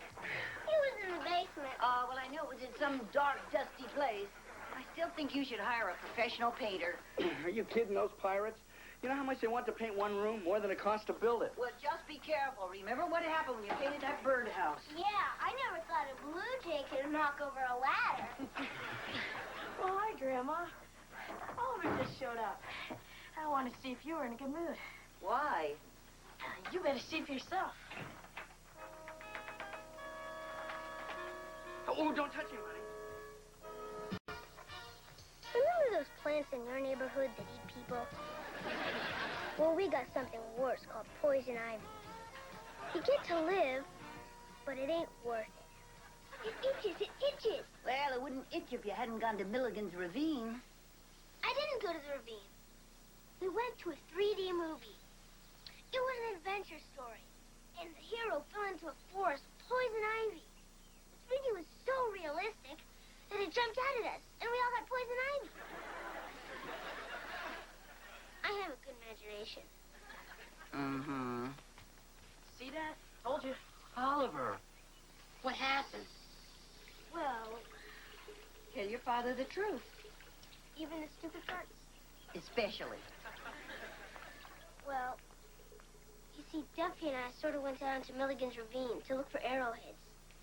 Oliver, that's dangerous. No, it isn't. The Indians left a long time ago. Didn't you see the sign that said, warning, poison ivy? But I didn't touch the sign. Honest. Oliver, you know better than to play in poison ivy. But Duffy dared me. And you didn't give it a single thought. Well, of course not. That's what dares are for. Real smart. I wouldn't talk and my first weather balloon only went 20 feet. Well, at least my face doesn't look like a pepperoni pizza. Kip, I'm sure you have better things to do than to call your brother names. Not really. Come on, darling. I think the best thing to do is get you in bed. But I can't go to bed now. I told Duffy I'd go back with him to the ravine and help him look for his brother. You're not going anyplace for the next few days. Poison ivy can be contagious. Other people can catch it just by touching you. You're not going to leave this house until the doctor says it's okay. And while you're up here, you can think about why you get talked into doing such stupid things. I know why I do such stupid things. It's because I don't want to look like I'm chicken. Oh, no, you'd rather look like a pepperoni pizza. Yeah. Ollie, sorry for calling you a pizza. Yeah, and I'm sorry I made fun of your weather balloons. Want a shake? Forget it. You get some rest, sweetheart. And keep your hands off your rashes. I said don't scratch. Boy, Rodani, talk about bad breaks. I was stuck in the house for 3 whole days. You don't know how lucky you are. You don't have to watch daytime TV. I thought I'd go crazy. The only good part is I learned how to play chess and juggle real good. The doctor said I wasn't supposed to go out for another day. But sometimes a guy just can't help himself. Like that time your medicine man told you to leave the leeches on for 3 days and you didn't.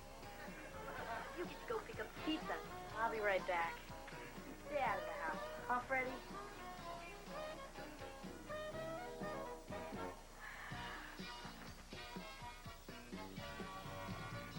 Hey, sport. Your skin's cleared up. Too bad. I wanted to play connect the dots on your face. Still quarantined, huh? No! I just can't leave the house. You are an amusing rube. Well, if you're so smart, how come you've got nothing better to do than blowing up balloons? Balloons? Balloons are dumb things kids have at their birthday parties. These are scientific instruments. If you had enough of these, you could send a guy to the moon. The moon. I don't care how many you had. They couldn't even get anybody off the ground. Yeah? I'll bet you $1 they can. You're on. Great. Well, I'll hook some of these babies to a chair, and then I'll collect my money.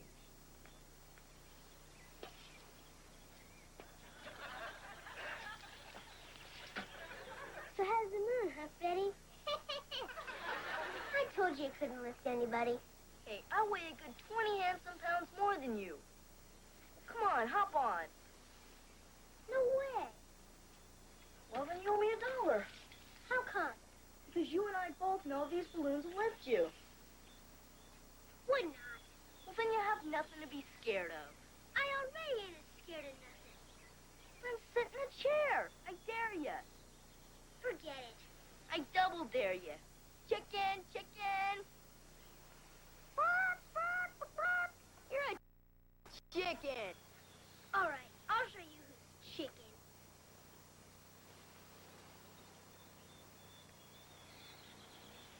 See? I told you it'd work. What are you doing? Keep your shirt on. I gotcha. Freddie, come on, stop it. Where are you going? I'm taking you over to my house. My dad's been bugging me to clean out the rain gutters. Come on, Freddie, get me down. Well, all right. But you got no sense of humor. A bee! A bee! Freddie! Freddie! Freddie, get me down! Stop horsing around, kid! Quick, grab the rope! Help! Help! Help! Freddie, do something! Okay. Jump! Freddie! Freddie, get me down! Help! Help! You owe me $1! Help! Help! Freddie Haskell, you rat! I was so scared flying over my house in a beach chair. Me, the guy who's afraid to sleep on top of a bunk bed. Help! Help! Help!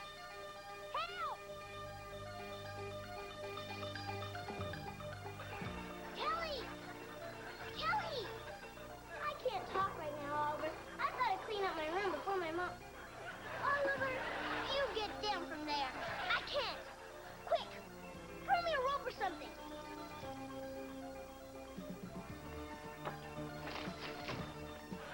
Kelly, hurry! Hurry!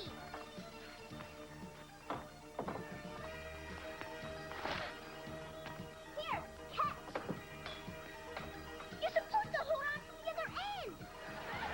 Well, you don't have to get so mad at me. Okay, quick, let's go get some help. Right, okay, just stay right there.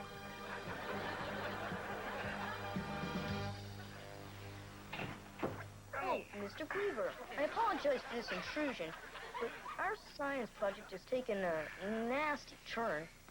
Well, I need your help. Well, couldn't it wait until I'm done here? Well, that depends on how many coats you're planning to paint. Dad! Oliver's sitting in a chair, and he's got a bunch of balloons attached to it, and he's flying. Oh, come on, honey. A bunch of balloons couldn't lift anybody off the ground. You want to bet $1? I tried to talk him out of it, but the little flyboy overpowered me. See? Ollie, what do you think you're doing up there? Get out of that chair right now! No, don't! Uncle Wally, help me! Hey, look, don't worry, Ollie. Whatever you do, don't look down. Freddie, go call somebody, quick. 10-4. Oh, and don't worry, sir. Statistically speaking, flying is far safer than driving. Thanks, Freddie. Just call somebody, will you? Come on, honey. Let's follow him in the car.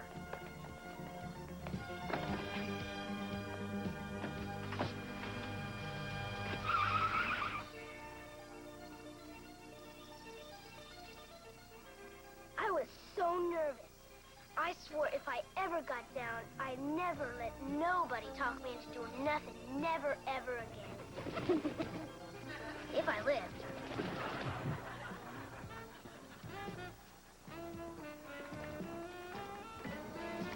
All right, buddy. This is a stick-up. Give me your money. Grow up, will you, Eddie? Hey, how'd you know it's me? It's the third time this month you've done it. Yeah, but the first 2 times you gave me your wallet. Gee, $20. Buying a new suit, Beav? There he is. See?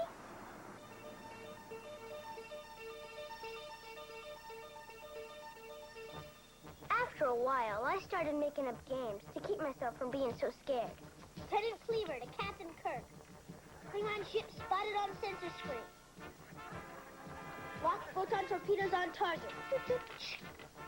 Photon torpedoes locked. Brace shields. Red alert.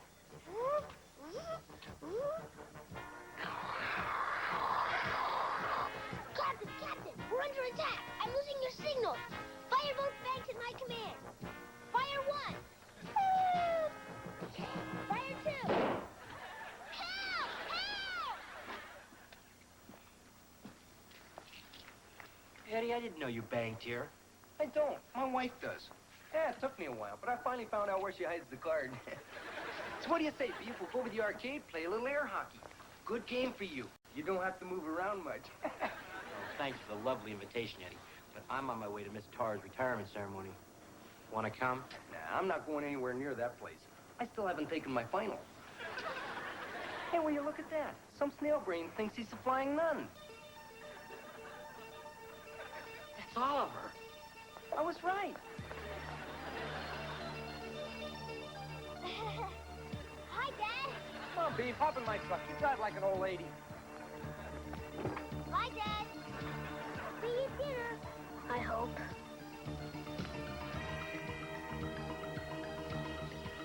Aw, Freddie, you did it. You did. Go away. Shoot. Go.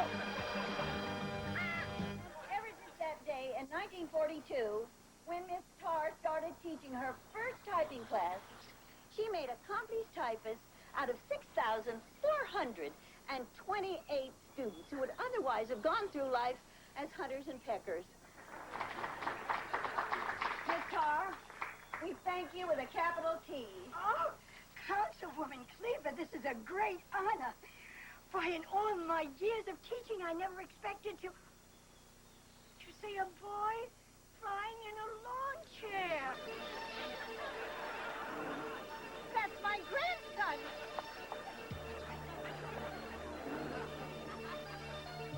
And I'm sorry, I snuck out of my room and was fishing at the pond. And I'm sorry, I put tadpoles in Bobby Dylan's sandwich.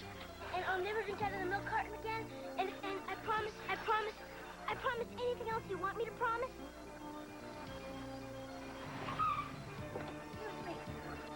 Oliver! Look out for the tree! Oliver, turn right! You're blowing towards the ravine!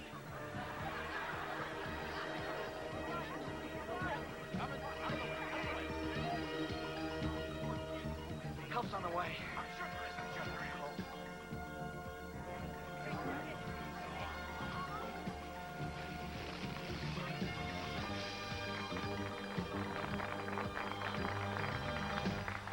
About time, Eddie. You drive slower than I do. Hey, they're sure putting up Christmas decorations early this year. Shut up, Eddie. Hang on, son. Excuse me. Don't worry, son. We'll get you down. I didn't do this on purpose, Dad. When you hear how it happened, you're gonna laugh. Really?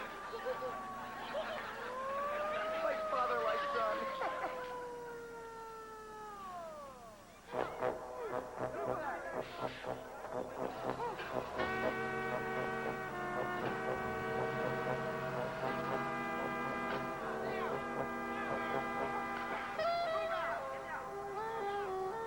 Hey, let's hear it for the fire truck. Way to go, Ollie.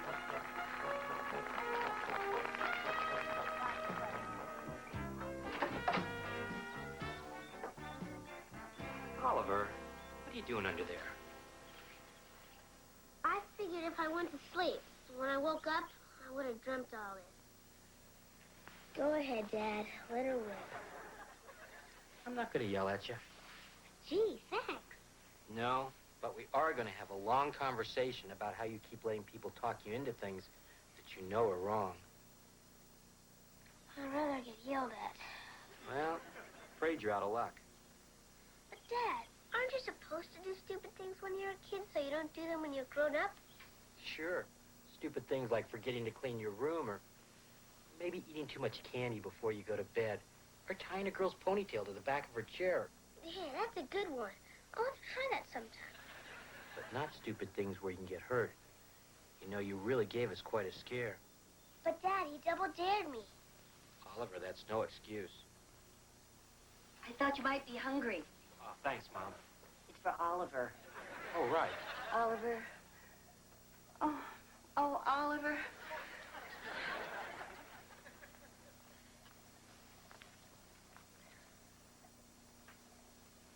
Dad, I know I did wrong. But there's just a time that a guy's got to prove to another guy that he's not yellow. You remember what it's like, don't you, Dad? Yeah, I sure do.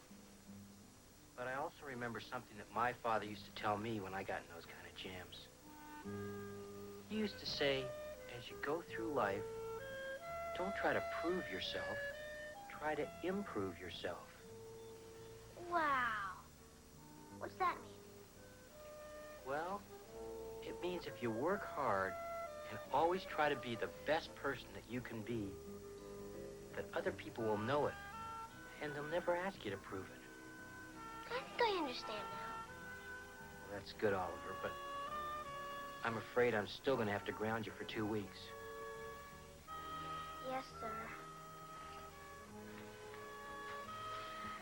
And Oliver, when I say grounded, I mean 1 foot touching the earth at all times.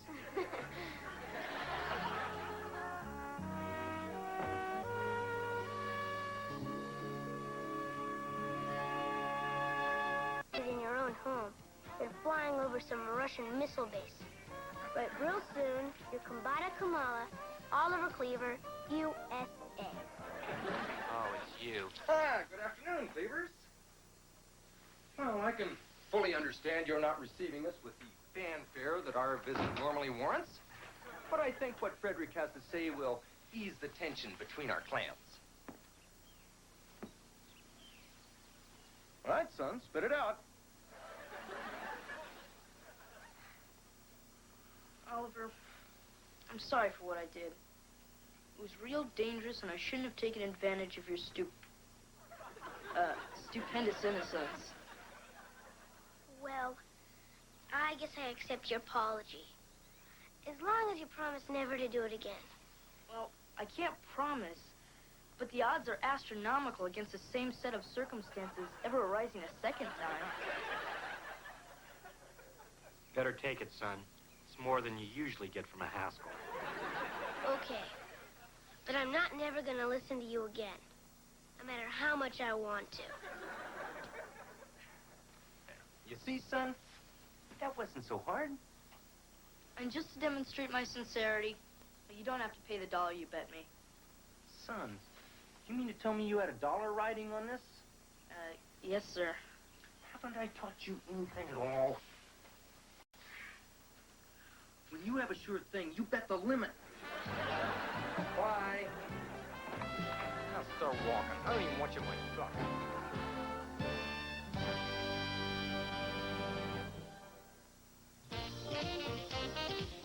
Join the Boswell brood for hilarious family roustabouts as Nellie and her 5 grown-up children take Liverpool by storm. On Bread, each Friday night at 10, here on YTV.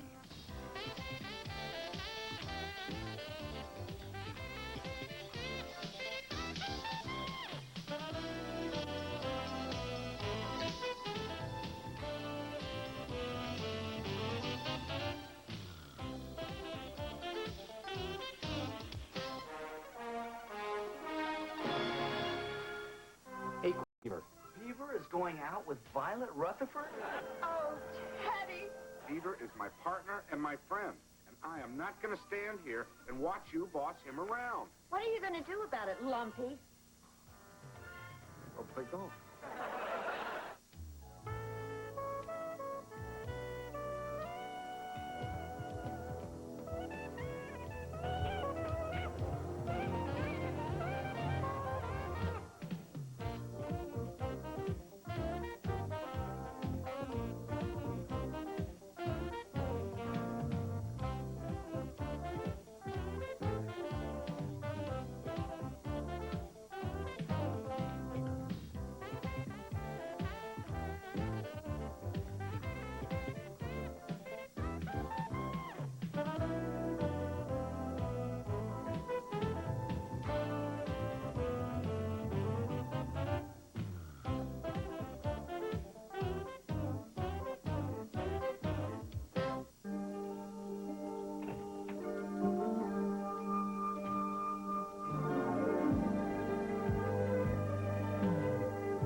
Oh, thanks, Grandma.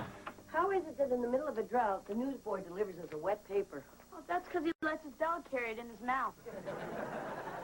I really wish you hadn't told me that. Oh, there's nothing like a big Sunday paper. Oh, you said it. There's so much to choose from. I got dibs on comics. And I want the business and the editorial section. Where's the front page? I got it, Dad. Well, Kip, I'm certainly happy to see that you're finally taking an interest in the problems of the world. Oh, no, Dad. See, Freddie Haskell told me that there's a mistake on the front page. It makes a dirty word. Oh, yeah? Where? I'll take that. Want ads? Want ads? Want ads? Travel section. On a round-the-world cruise that leaves on Tuesday. Too bad. I got a dental appointment. Hey, look. The musical Grease is in town. You know, I ought to take you boys just so you'll see what life was like when I was a kid. Thanks anyways, Dad. But I hate those musicals where people start singing when they just want a sandwich. I understand. Kip and I'll go. Sorry, Dad. I already have tickets. I'm taking Lynn. Hey, she hasn't given me the money for her ticket yet. I guess it's just you and me, Mom. Oh, Beaver, I'd love to go, but I already have a date to go with Ray. Oh. I better not find out you've got a date. Oh, no, not me, Dad. Although Molly Sullivan has been giving me the eye in the cloakroom lately. Oh, hi, Ollie. Hi, Uncle Wally. Hi, Mom. Wally, just the person to go see Grease with me. Yeah, that's exactly what Mary Ellen said to me. We're going on Thursday. Well, I guess I could pick up an extra ticket. Hey, that'd be great. Although who knows where you'd end up sitting. Maybe I'll just go rent the video cassette. Beaver, you don't have to stay home.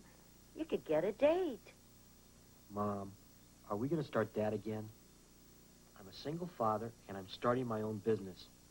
I just don't have time for a relationship. Hey, why don't you go out on a date first? Then worry about a relationship. And I know the perfect girl, Mrs. Rapkin's daughter, Hazel. Her mother tells me she has a wonderful personality. Mom, Hazel Rapkin's a fruitcake. She has several wonderful personalities. It's my own date for Grease. Thank you very much. Okay.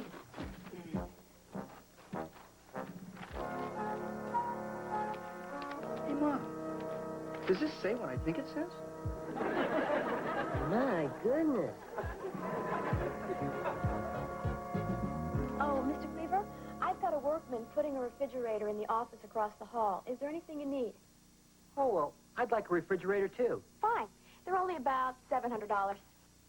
Bobby, wait a minute. Come to think of it, I don't really need... I've got this thermos, and, you know, it's a dandy. It keeps things real cold. I've got one just like it. Keeps things pretty hot. I wonder how they know which is which. Are so funny. It's always nice to see you. It is? Mm-hmm. Well, you know, I was kind of wondering... Here's your water, Mr. Cleaver. Oh. Hi, Bobby. Hi, John.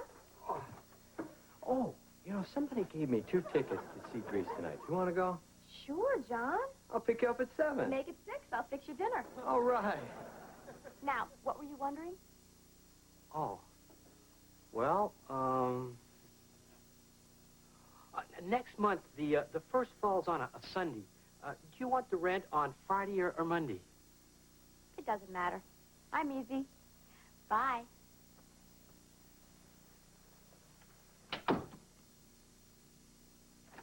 Hey, Beef. Hey, Beef. Turn that frown upside down, little buddy. I got just the thing to cheer you up. They finally found your car. Yeah, but I've got tickets to Grease. Forget it. I hate those musicals where people start singing when they just want a sandwich. That's too bad, because my sister's going to be real disappointed. Violet? And she'd like to go out with me? Yeah, I guess she'd be a refreshing change after dating all those New York hotshots. Well, don't be such a wise guy, Clarence. You know, we always liked each other. Violet Rutherford. I haven't been out with her since the prom. Boy, that was really some night. Beaver is going out with Violet Rutherford? What she did to him at the prom? But I always thought they liked each other. Oh, yeah. 10 minutes after she got there, she dumped him for some guy with bleached blonde hair who drove a Woody. So that's why Beaver came home early and broke all his Beach Boys records. Gee, you'd think he'd have learned his lesson. No, where Violet was concerned, he always did have a blind spot. Well, people change. Not the Rutherfords. She always took advantage of him.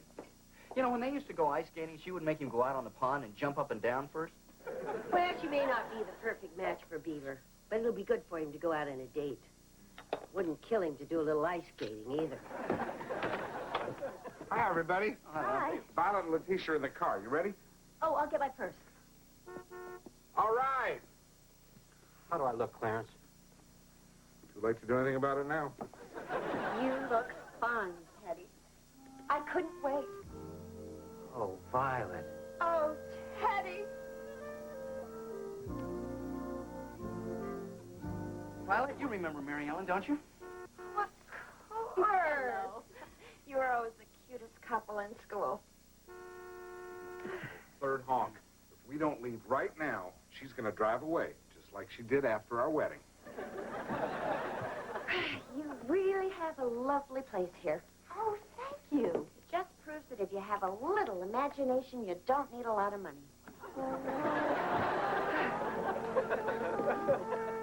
Oh, is that your cologne, Teddy? Yes, it's endangered species. I guess we can drive with the windows open.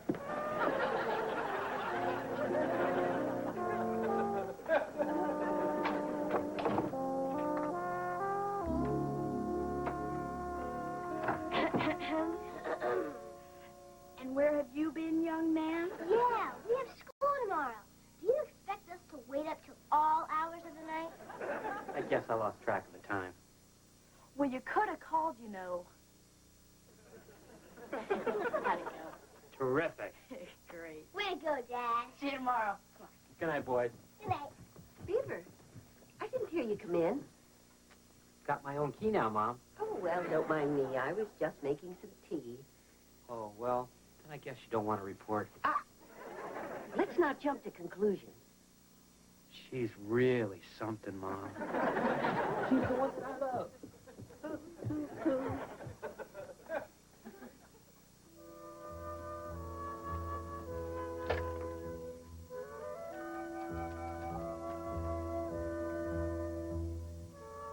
Wally, you were right. I'm worried about the Beaver. To cancel your appointment this morning. Emergency surgery. Whoops.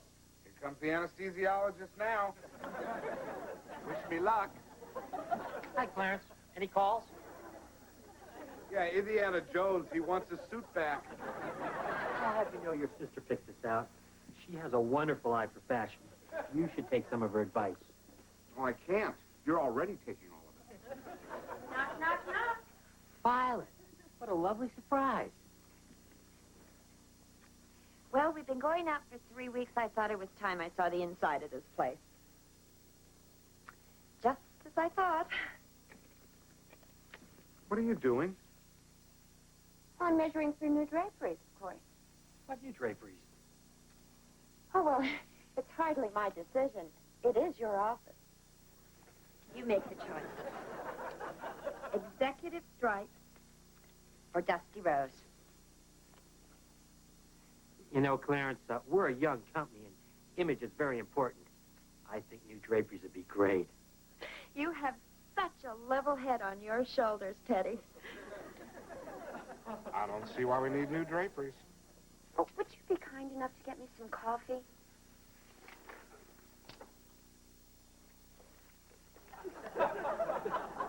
Oh, it's not fresh, huh? Would it be too much trouble? Never mind. Oh, no, it's no trouble. Oh, I have to put these in the mail anyway. Well, you sure got the Beaver hopping. Yes. He spoils me. You know, I thought I'd miss all the excitement of New York, but Mayfield does have its advantages. Lucky I decided to move back. Yes, it sure was lucky that your old boyfriend dumped you and then fired you from your job. That's the last time I'll work for my boyfriend.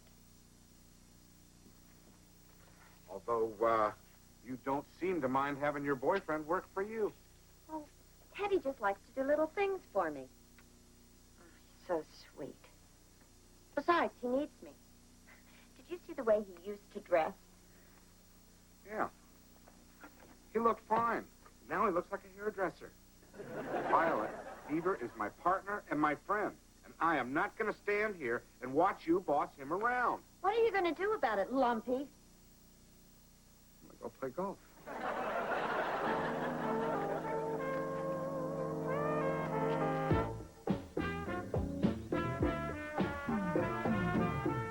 Think he's asleep?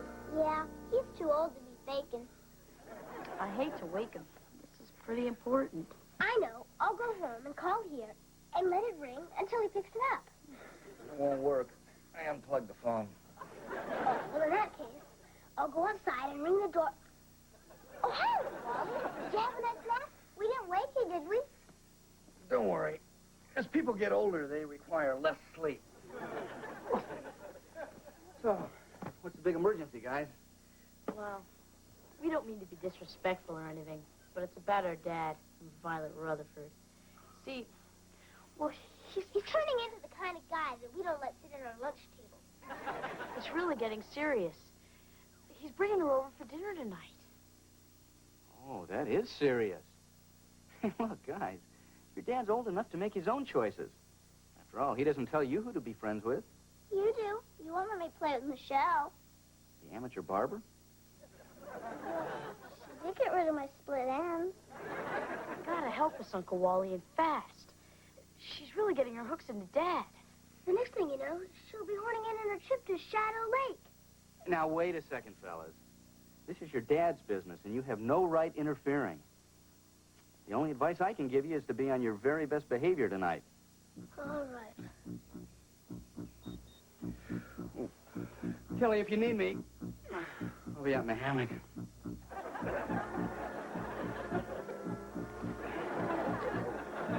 We're on our best behavior tonight. Dad'll think we've cracked up or something. Yeah. He would, wouldn't he?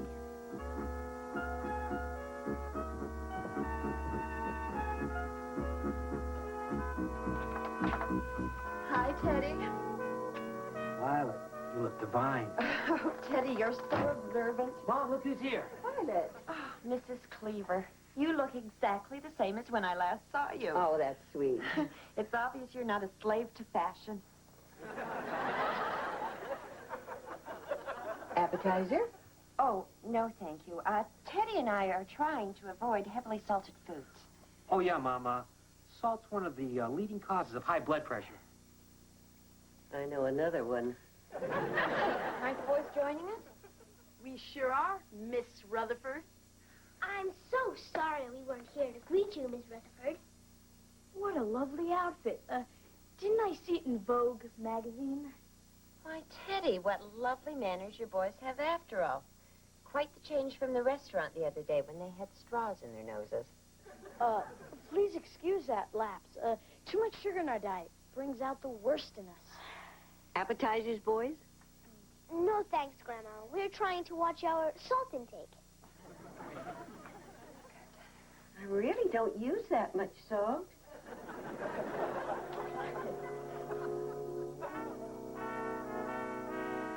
I just love what you did with the lamb. Last year when I went whitewater rafting in Alaska, I had something like it out of a can. Alaska? You've been to Alaska? Why, certainly. I believe travel broadens the mind. Oh, me too.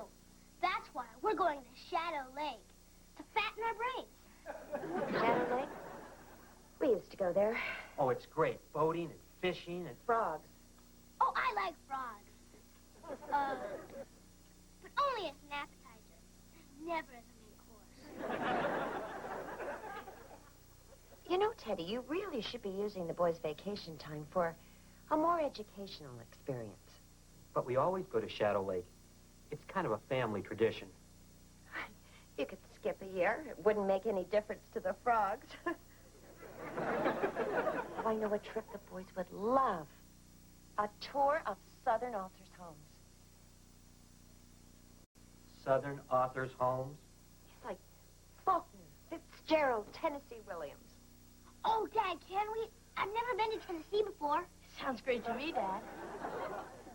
That does seem like an interesting choice. But I think the boys have their hearts set on Shadow Lake. But I want to see where Uncle Remus lives. We're not going to any authors' homes. We're going to Shadow Lake. Now, Teddy, the boys and I agree. You'll see it'll be wonderful. You know, I understand that they have just completely restored William Faulkner's mother's sewing room. Oh, wow. Violet, may I speak to you alone? Now, Teddy, I know what you're thinking. It's going to cost more money. just think how much fun the boys will have bragging about this trip to their friends. Don't worry, boys. Father just needs a little persuading.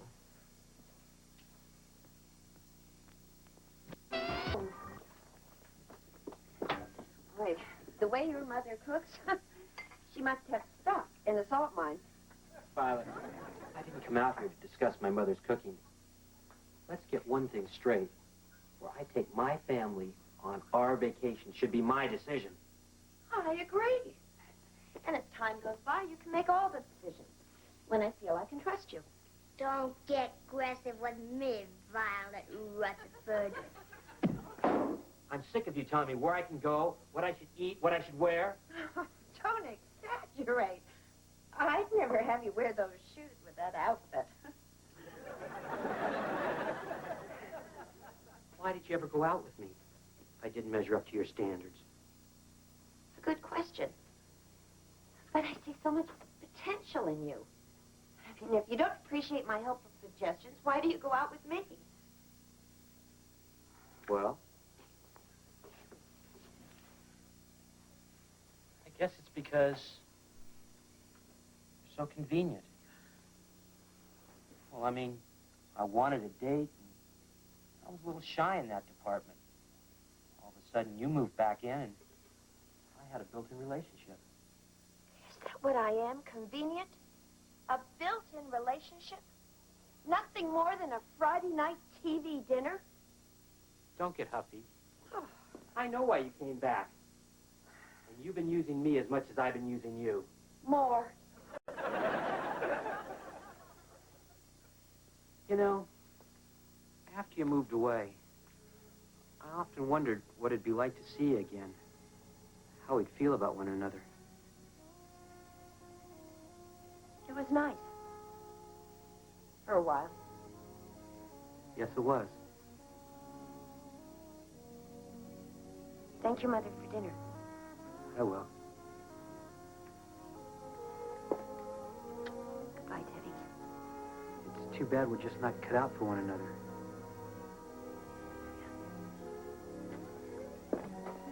I should have learned my lesson at the prom. Did we go to the prom?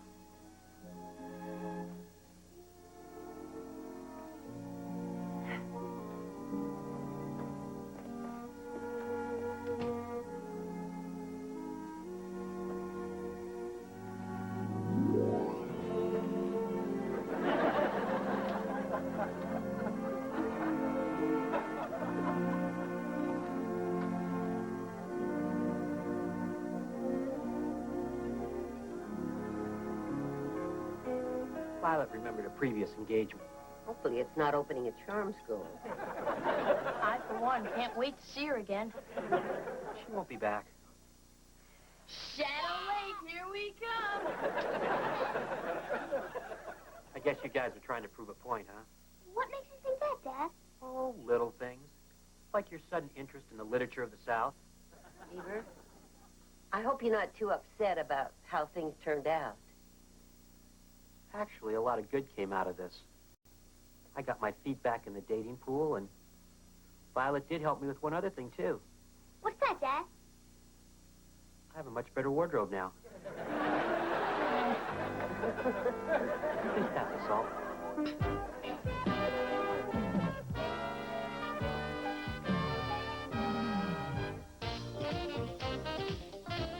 Meet a 12-year-old whiz kid who's just made windmills more efficient. Find out why birds sing in the spring and why scientists are sounding them out. And get the facts on fires from people who set them. On Wonderstruck, tomorrow night at 8:30 here on YTV.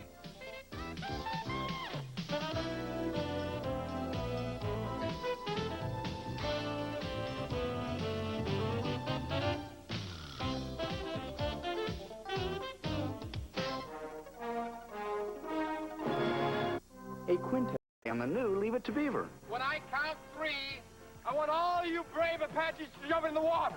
1, 3. She is going to learn to swim before the summer's over, and that's final. What's wrong with you anyway? Even a dog can swim. Then why don't you get one?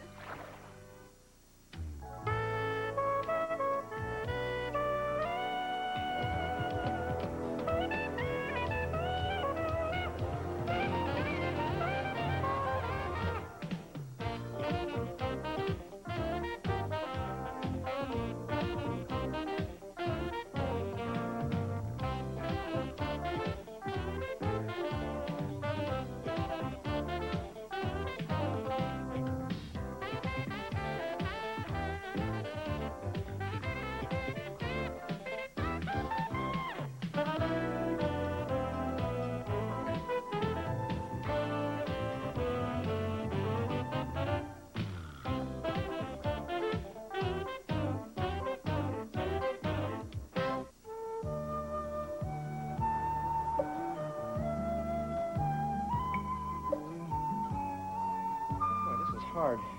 Not really. I knew I should have taken home ec. Kip's the only one going to overnight camp. How come we have to sew name tags in Oliver and Kelly's clothing? I think it's important that they feel that day camp is special, too. Okay, so fine. Why don't we just build a campfire in the backyard and make them walk half a mile to go to the bathroom? Ouch! Mom, why can't we use the iron-on name tags like other families do? Oh, I tried those once. They didn't last 5 years. Wish I could get rid of this summer cold. June, look at this. Oh, you do find Kelly the cutest bathing suits. Yeah. Maybe this year she'll even wear it in a pool. Mary Ellen, we've been over this 100 times. This year she's going to learn to swim, and that's final. Now, honey, she has a right to be frightened. You were so anxious to have her swim that you let go of her in the pool when she was just a baby. She was 13 months. A baby. And now she's frightened to put her face in the water. Okay, so maybe I made one little mistake. But this year, we're going to fix it finally. So you're going to take the bull by the horns. Absolutely. He's promised her a Care Bears watch if she'll stick her head under the water. Hey, what's wrong with a little incentive? Or a little bribery, eh, Wally? Hi, everybody. Well, Dad, I'm all finished. Well, Kip, going to camp's made a man out of you already. I didn't even have to help you pack. Oh, this isn't the stuff I'm taking. This is the stuff I want you to lock up so Oliver can't get his grubby paws on it. Kip, you should have more faith in your brother. Well, Grim, I've got plenty of faith in Oliver. I just don't trust him. Come on, Kip, hurry up. You're going to miss your train. Coming, Dad.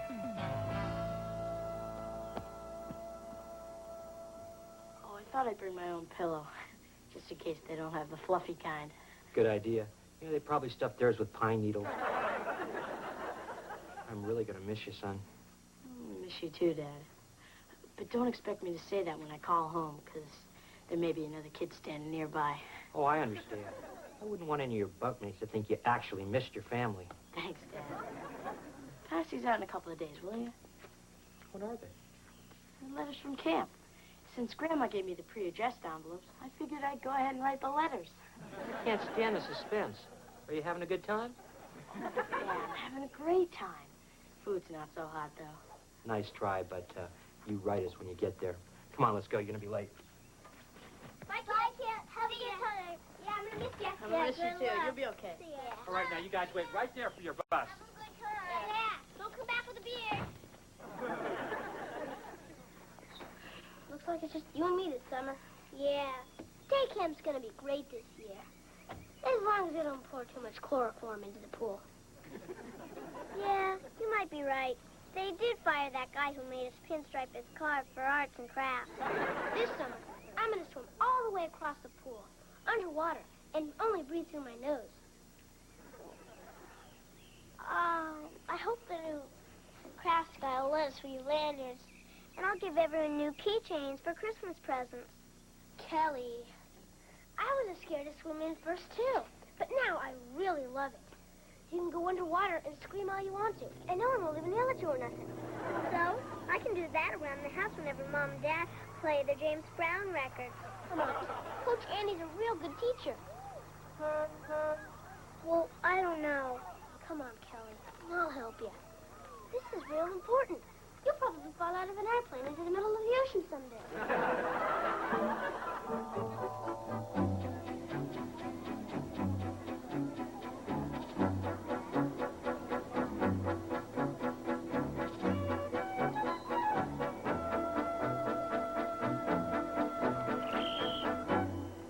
Okay, kids, line up right here. Kelly, get in line. Come on, form up. Let's go. Hi, I'm your Coach Andy, and those of you that had me last year know that I have only one rule. That is, treat Coach Andy with respect, and he'll treat you the same way. What about the rule against spitting in the pool? As I was saying, I only have 2 rules. Now, does anyone know why we call our tribe the Apaches? Oh, because our parents found out what our name last year really means? Because we're strong and we're brave. We don't speak out of turn, or else we spend the swimming period picking dead bugs out of the pool filter. Yes, Chief Coach Andy. Now, this year, the pool isn't heated because some of our parents voted for cutbacks in the park budget. But all bitterness aside, we are here to hone our swimming skills because it's healthy, it's fun, and one day you may fall out of a jet plane into the ocean. Told you. Okay, campers, up here next to this, we're going to have a little warm-up before we start the lesson. Stand there next to your buddy with your toes over the edge. Geronimo! Okay. When I count 3, I want all you brave Apaches to jump in the water. 1, 2, 3. Ah! Yeah, that's it. Go around. Okay, that's great. Great. All right, Apaches. Stop, buddy up, buddy up. Everybody buddy up.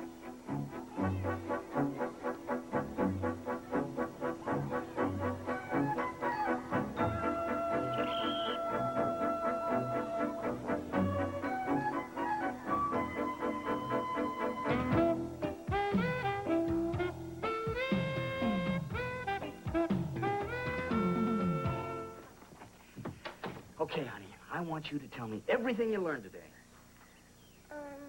Well, I'd like to, Dad. But Apache's got to honor their code of silence. At least until Parents' Day. Well, I can respect that. But the important thing is you're learning how to swim.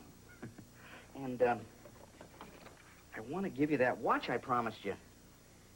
Don't you think you should wait until I'm swimming laps or something?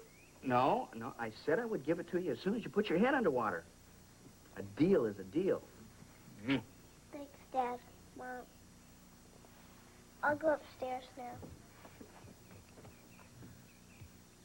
Oh, you better put some conditioner on your hair, sweetie. It's starting to get all bleached out from all that chlorine. Dad, you better take the watch back. What's the matter? Did you want a digital? No, Dad.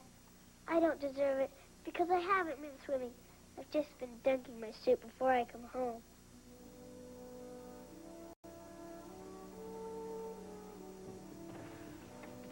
But, honey, you told us that you were learning.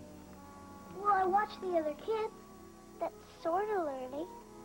Now, you know that's not what I meant. Kelly, why did you make us believe that you were swimming? Because that's what you wanted to believe. Honey, I told you we shouldn't have pushed. Now look what's happened. I'm not pushing, Mary Ellen. She doesn't need to be pushed. She's a born athlete. Just must have a bad teacher, that's all. I tell you what, tomorrow before camp, I am going to give you a swimming lesson myself. No, I wouldn't let anything happen to you.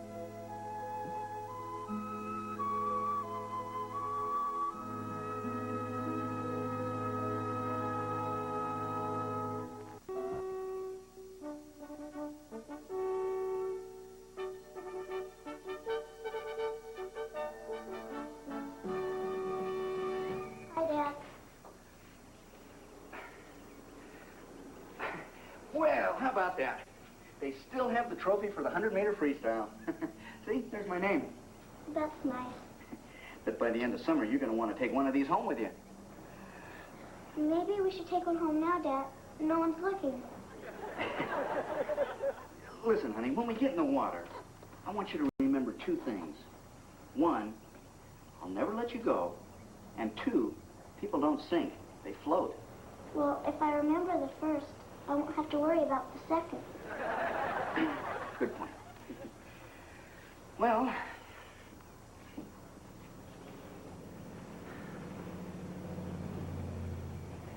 okay, honey, let's take this one step at a time.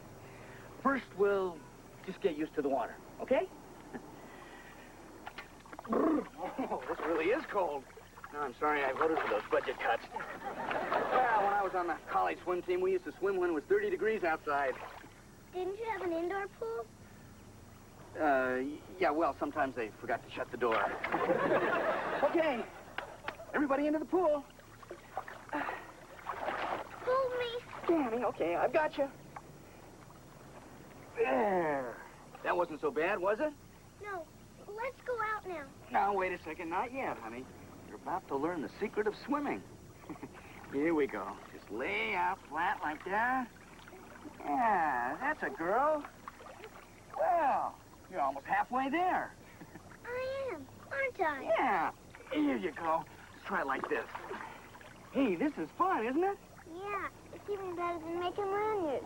Yeah, you just needed a better coach, that's all. Let's see you kick a little bit. That's it. That's a girl. That's my big girl. Gee, Dad, I'm doing okay. Well, of course you're doing okay. You're my daughter, aren't you? Now, all you've got to do is learn one more thing, and you've got it. Okay? Take a big breath, stick your face under the water, and then breathe out. But I don't want to. Come on, honey. Come on, it's real easy. Forget it. I'd love to get my head under the water. Please. Honey, listen, you wash your face, don't you? Yeah, but I don't stick my head in the sink. At least try it, honey, please. Forget it. Let me go. No, I take that back. Just get me out of here. Honey, what's wrong with you anyway? Even a dog can swim. Then why don't you get one?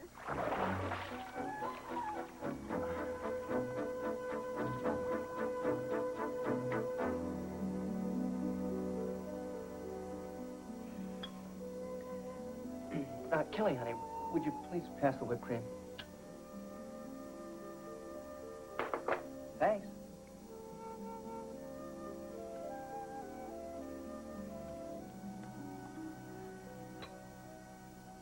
Kelly, you're going to have to talk to your father sooner or later. Now, it may as well be sooner. Okay. May I be excused? Okay. But not before we talk about what happened at the pool today. I don't want to talk about it, because if I do, you just start yelling again. Who's yelling?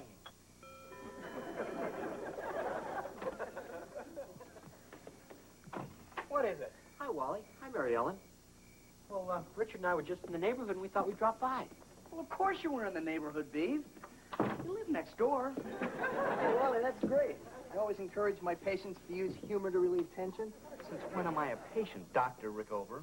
Well, to tell you the truth, Wally, I knew you were having a little problem with Kelly, and, well, Richard is a psychologist, and if he owned a tire store, you would buy your radials from him. Well, I don't need any tire. And I don't need any help. I'll take care of this myself. Just like you did at the pool this morning? I didn't do anything at the pool this morning that any normal father wouldn't have done. You would call me a normal father, wouldn't you?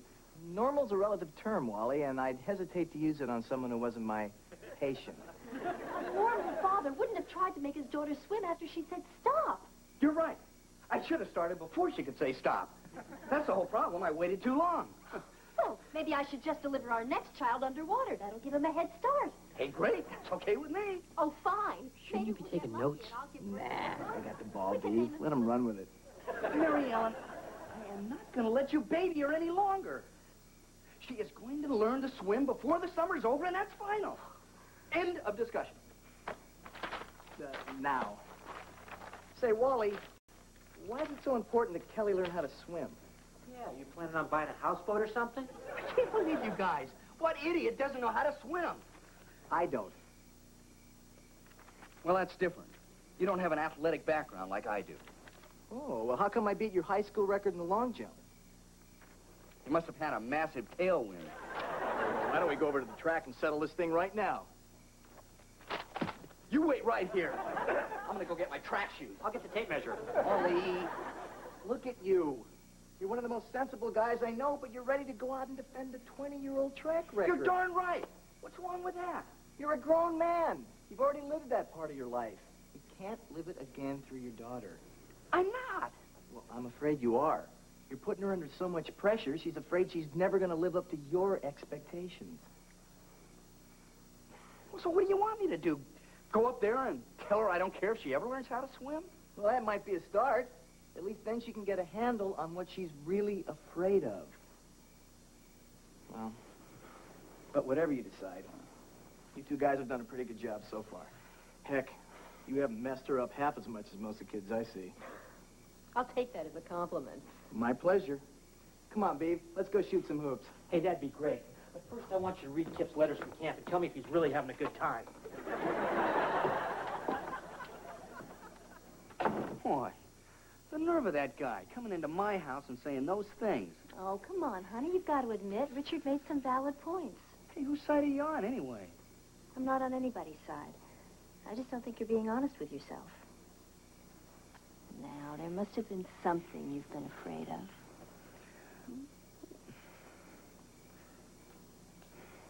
Yeah. I guess I just chose to forget it.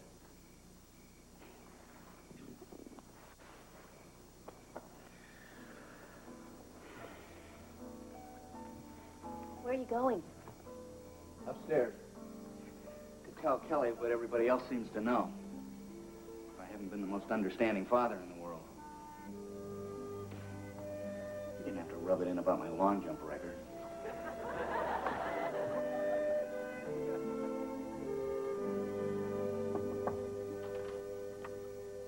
Kelly, honey, can I come in? Okay, but just don't expect me to talk a whole bunch.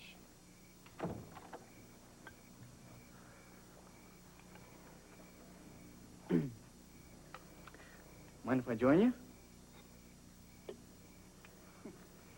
What you building here? My dream mansion. There's the stables, here's the house, there's the tennis courts, and here's the Ferris wheel. No, pool, huh? No, just a trough for the horses. Listen, honey, I want to explain something to you about this whole swimming thing. I know, Dad. If I ever fall out of an airplane over the ocean, I'm shark lunch. No, not that. You see, I guess I wanted you to learn how to swim so badly, I forgot what it was like to be afraid of something. You see, when I was about your age, I was afraid to roller skate. Oh, Dad, that's silly. Everybody roller skates. That's what I thought, right up until the moment that I woke up in the hospital with a broken arm. Wow. Did people sign your cast and everything? They sure did. But then I had to paint over it when my dad found out what Eddie Haskell put down. See, it was a picture that had it. Well, anyway, even after it healed, boy, I wasn't going to get back on those roller skates for anything. Just because you fell that one time? Yeah, well, mostly because I was afraid. I know how you felt. But I'd forgotten. See, Kelly, parents have so many expectations for their kids. And they think when they're pushing them, well, they're doing it in their kid's best interest. I'm afraid I was doing it in my best interest. Otherwise, I would have seen how scared you really were. Dad, I'm sorry I'm afraid to swim. Don't be, honey. It's okay to be afraid. And if you want to swim one day, hey, that's great. And if not, well, that's your decision. Thanks, Dad. Oh, honey, here. I think you should keep this. You deserve it, no matter what. Dad? Yeah? Don't you think I'm a little big for a Care Bears watch? Why didn't you tell me before I got it for you? I didn't want to hurt your feelings, because I never thought I'd get it. Well, that's okay. I'll take it back and get a Mr. T watch. I'll take the Care Bears.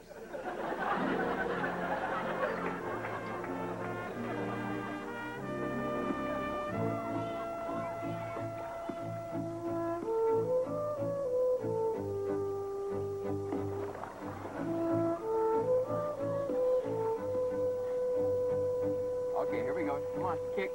Put your weight more on the board. Put your weight on the board. Lean forward, Kimberly. Come on, lean forward. That's it. Perfect. Coach More weight on the Andy, board. do you think I could ride one of those kickboards too? Sure, Kelly. I'd be happy to help. Okay, you three go on over there. Go on, Kimberly. Kick over there. Grab a board. Come on down. Keep your weight on the board. That's it. Okay. Keep your elbows like that. That's great. Okay. That's good. Wonderful. That's it. Okay, now kick. Kick. Lower your face a little bit. You gotta try to keep that face in the water. Relax. Relax your shoulders. Come on. Come on. Kick. okay.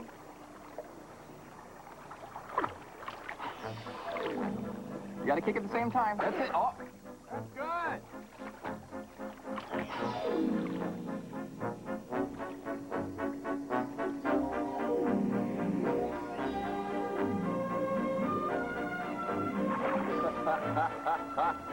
You did great.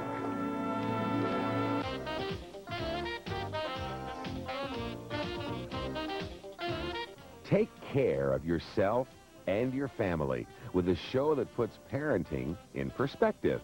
Join Debbie Van Kiekebelt tonight at 9:30 for Positive Parenting, only on YTV.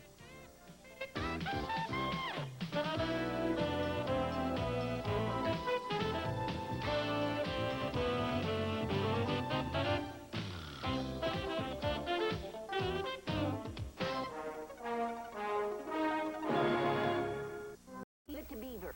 A bunch of old comic books. I've been authorized to pay $3,000. All right.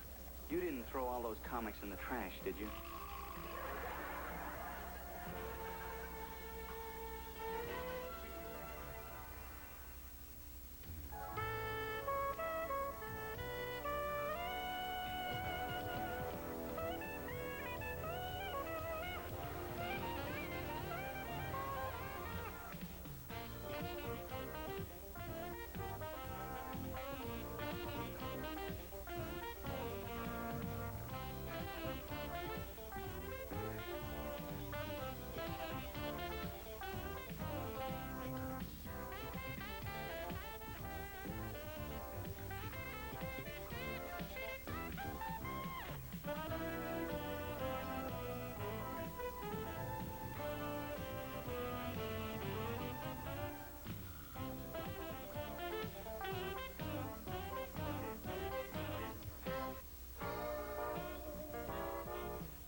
big surprise you were going to show us. Yeah, we've been here for half an hour, and all we've done is watch the Munsters. Hey, you gotta admit, it was a good one. Yeah, it wasn't as good as the one where the Dodgers signed Herman. Okay, look. The reason I invited you over is, you know, you guys mean more to me than anybody in the world. Yeah, I tell that to my family, too, but I don't mean it. I wanted you guys to be with me for this very special moment, which begins right now. Hi, I'm Edward Haskell, president of Haskell Construction Company. And I'm standing on my father's grave to prove a point. The point is, you just can't find a better construction company to build that extra room you've always dreamed of. Be it a rec room, a family room, or just someplace to stash your wife's relatives. And I swear on my father's grave that we'll build it for you better, cheaper, and faster than any of our competition. Because at Haskell Construction Company, we don't just build houses, we build homes. So, guys, what do you think? I know my hair could have looked a little better, but the honesty garbage really plays, doesn't it? It's one thing to misrepresent your product. Everybody does that. But Eddie, your father's still alive. Yeah, I know, but there's nothing I can do about that. And what poor timing, son. You just missed my commercial. Hopefully Grandpa did, too. Yeah, he could take a joke. You ever see a second wife? Beaver, if perchance you're headed back to the family compound, I'm in need of a ride. Wait. You can't leave now. It's on Channel 62 in Spanish. Hola, yo soy Eduardo Haskell, el presidente de la compañía Haskell de Construcción. Aquí estoy en la tumba.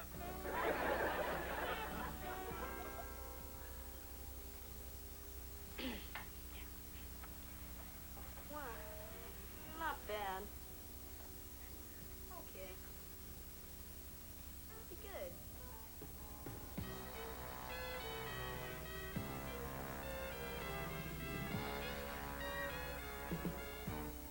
So, do you want them or not, Freddie? And remember, I'm here to make sure you don't rip them off. We cut them in for 5%. Well, these books aren't in the worst condition I've ever seen. Tell you what, I'm in a good mood. I'll give you $3.50 for the whole lot. Freddie, I knew I couldn't put one over on you, Kip. All right, $6. But don't tell everyone I let you walk all over me like this. Deal. Wait a minute. Something smells here. I bet we could get more from that comic book store in Bellport. Wait a minute, Kelly. We had a deal. Yeah. Give them back. Make me. All right? No, they're mine. No, they're mine. You'll destroy it. Freddie, why do I have the distinct feeling that those comic books are worth more than $1? Well, these are rubbish. This is Fantastic Four #1. The single most valuable comic book of the entire Silver Age. Just how valuable?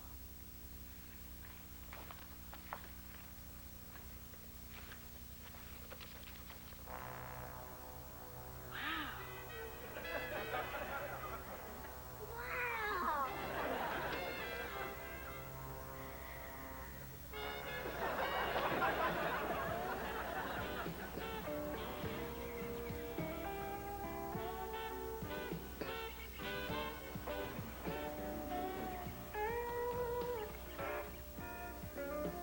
Mom, when do you think you have time to take me to get some riding boots?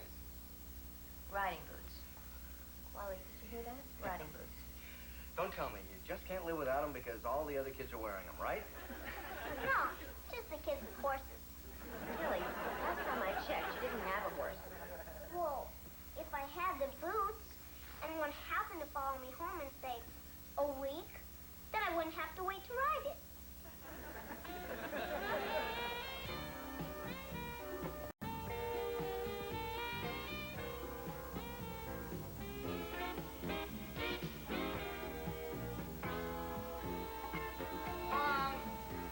I'm up in the boys' room.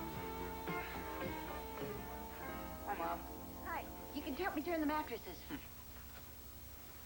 Mom, can I ask you a question? Mm-hmm. Is it natural for a little girl to suddenly become obsessed with horses? Oh, please, Wally. When I was young, I used to draw horses. I had a collection of ceramic horses. And every morning I'd run out and give a lump of sugar of the horse that used to draw the milk wagon. Well, that would be fine. But Kelly's out shopping for saddles. Sometimes I think it would be better if she just started getting interested in boys. She is.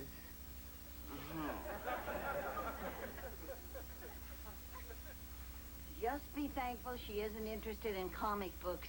They're all over the place. It's all Oliver thinks about. Got a good mind to throw them all in the trash. Mom, it didn't do any good when you threw Beaver's comic books away. Come to think of it, he's never really gotten over it. Very funny, Wally. Well, if you don't have any more mattresses for me to turn, I'll run home to my wife and Dale Evans. Wally? You know I saw the strangest thing today on television. Oh, don't worry about it, Mom. Eddie Haskell's dad's just fine.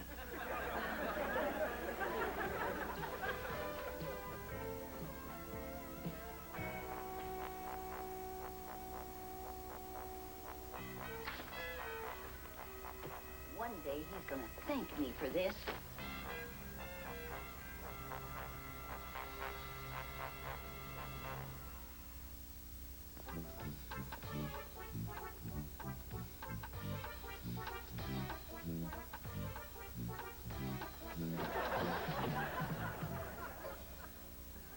Oh, aren't you too adorable? And you say you can't find any cute maternity clothes.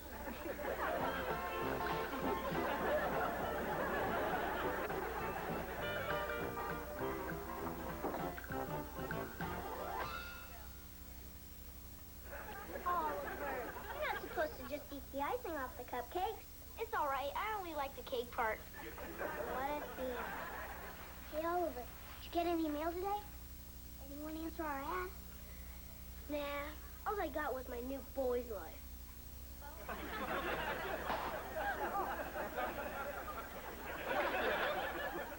Oh, that JJ. Just like her mother. Cider? Aren't you a little early this year, Santa? Don't give me the business, Lumpy. By the time I got to the costume shop, all they had left was this and Rosemary's Baby. Oh, you look cute.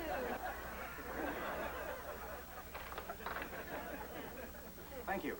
I'm Kirk Newhouse. I'm here to see Mr. Cleaver on some rather pressing business. Oh, well, won't you come in? Thank you.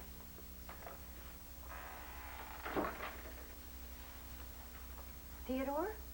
This is Mr. Newhouse.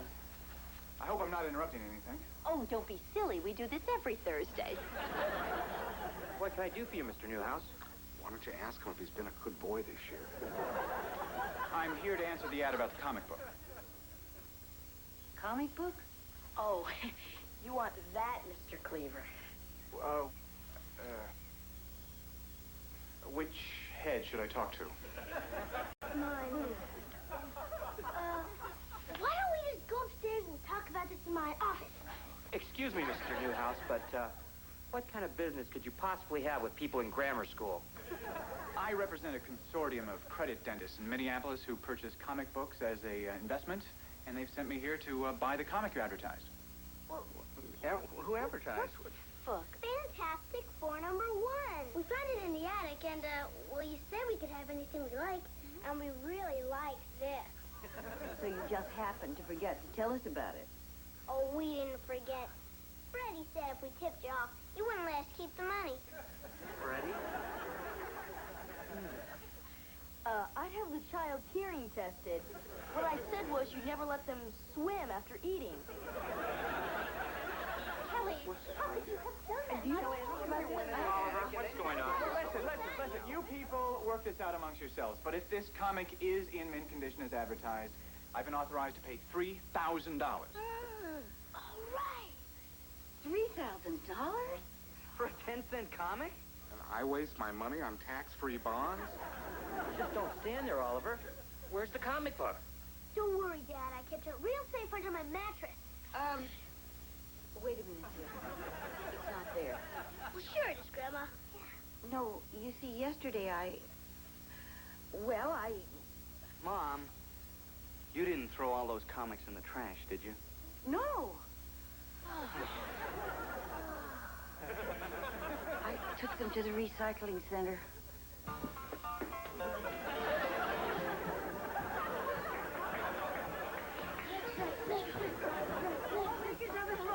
and only give each trick-or-treater one piece of candy each.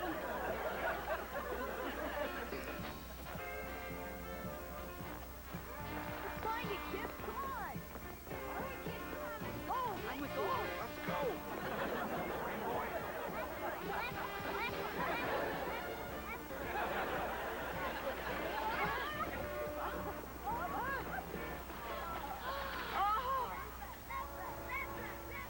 We made it. I can't believe Not gonna be easy. Look at all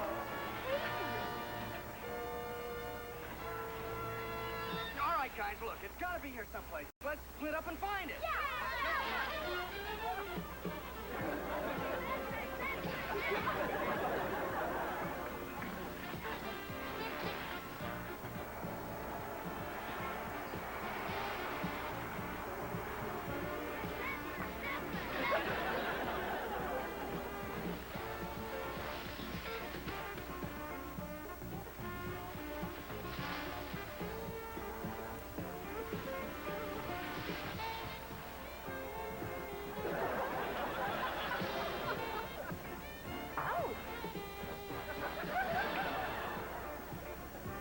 my hat.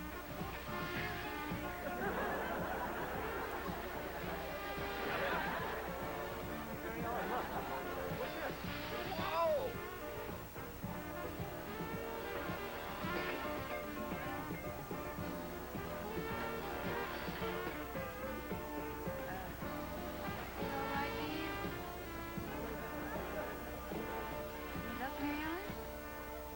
I was gonna call my horse Snowball, because she was gonna be all white. Real original. And I was gonna take my whole class to Disneyland for my first day. Even Dog Breath Atkins? Yeah, even her.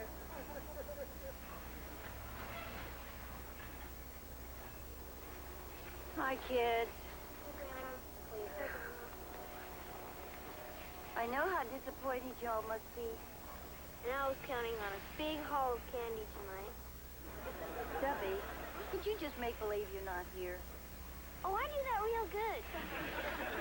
Been on business trips with my dad. Kid, I know I should have had more respect for your property.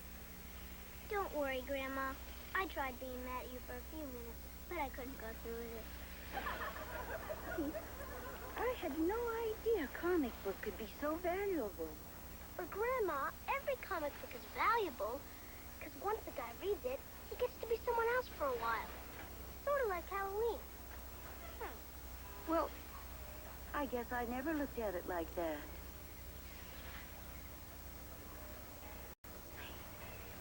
It's still Halloween, and I'll bet if you try real hard, you could still have a good time. Come on, let's get everybody and go home. I thought we could find it, Grandma. We tried so hard.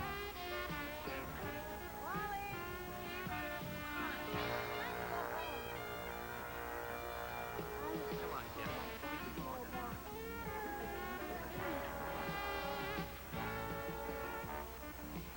Hey, Beaver, can you drop me off first? I want to get home before the neighborhood kids start egging my house.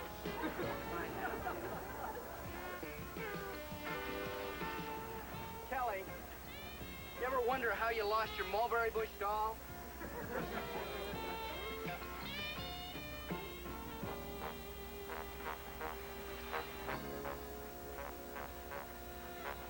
Wow.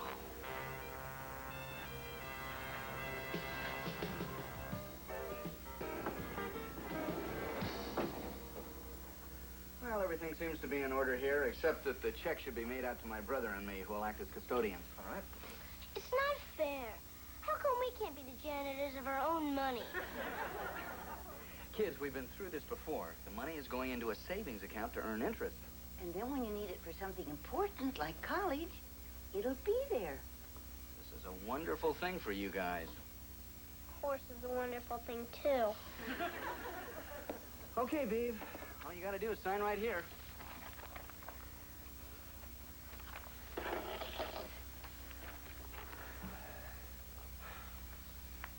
Wally, this is the sensible thing to do, right? Right.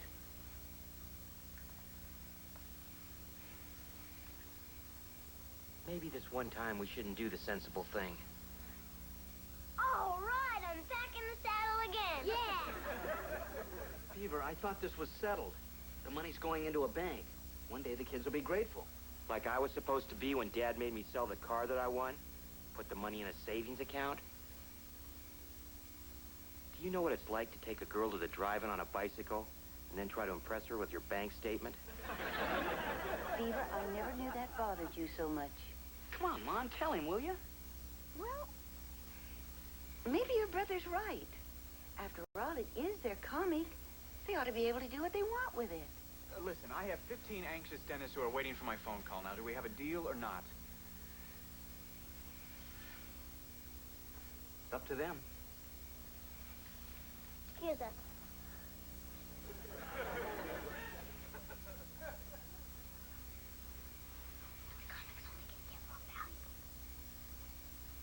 We've made a decision. Thanks for your offer, Mr. Newhouse. But if you don't mind, we're gonna keep it. Now, you're sure this is what you want? Yeah, and we figured we'd have a lot more fun owning that comic book than a bunch of dentists would.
Thursday. Where's the fun in playing piano when it's just practice, practice, practice? It's Mayhem in Mayfield on the new Leave It to Beaver. Now, a masked defender tips the scales of justice in favor of the people. Zorro, next on YTV.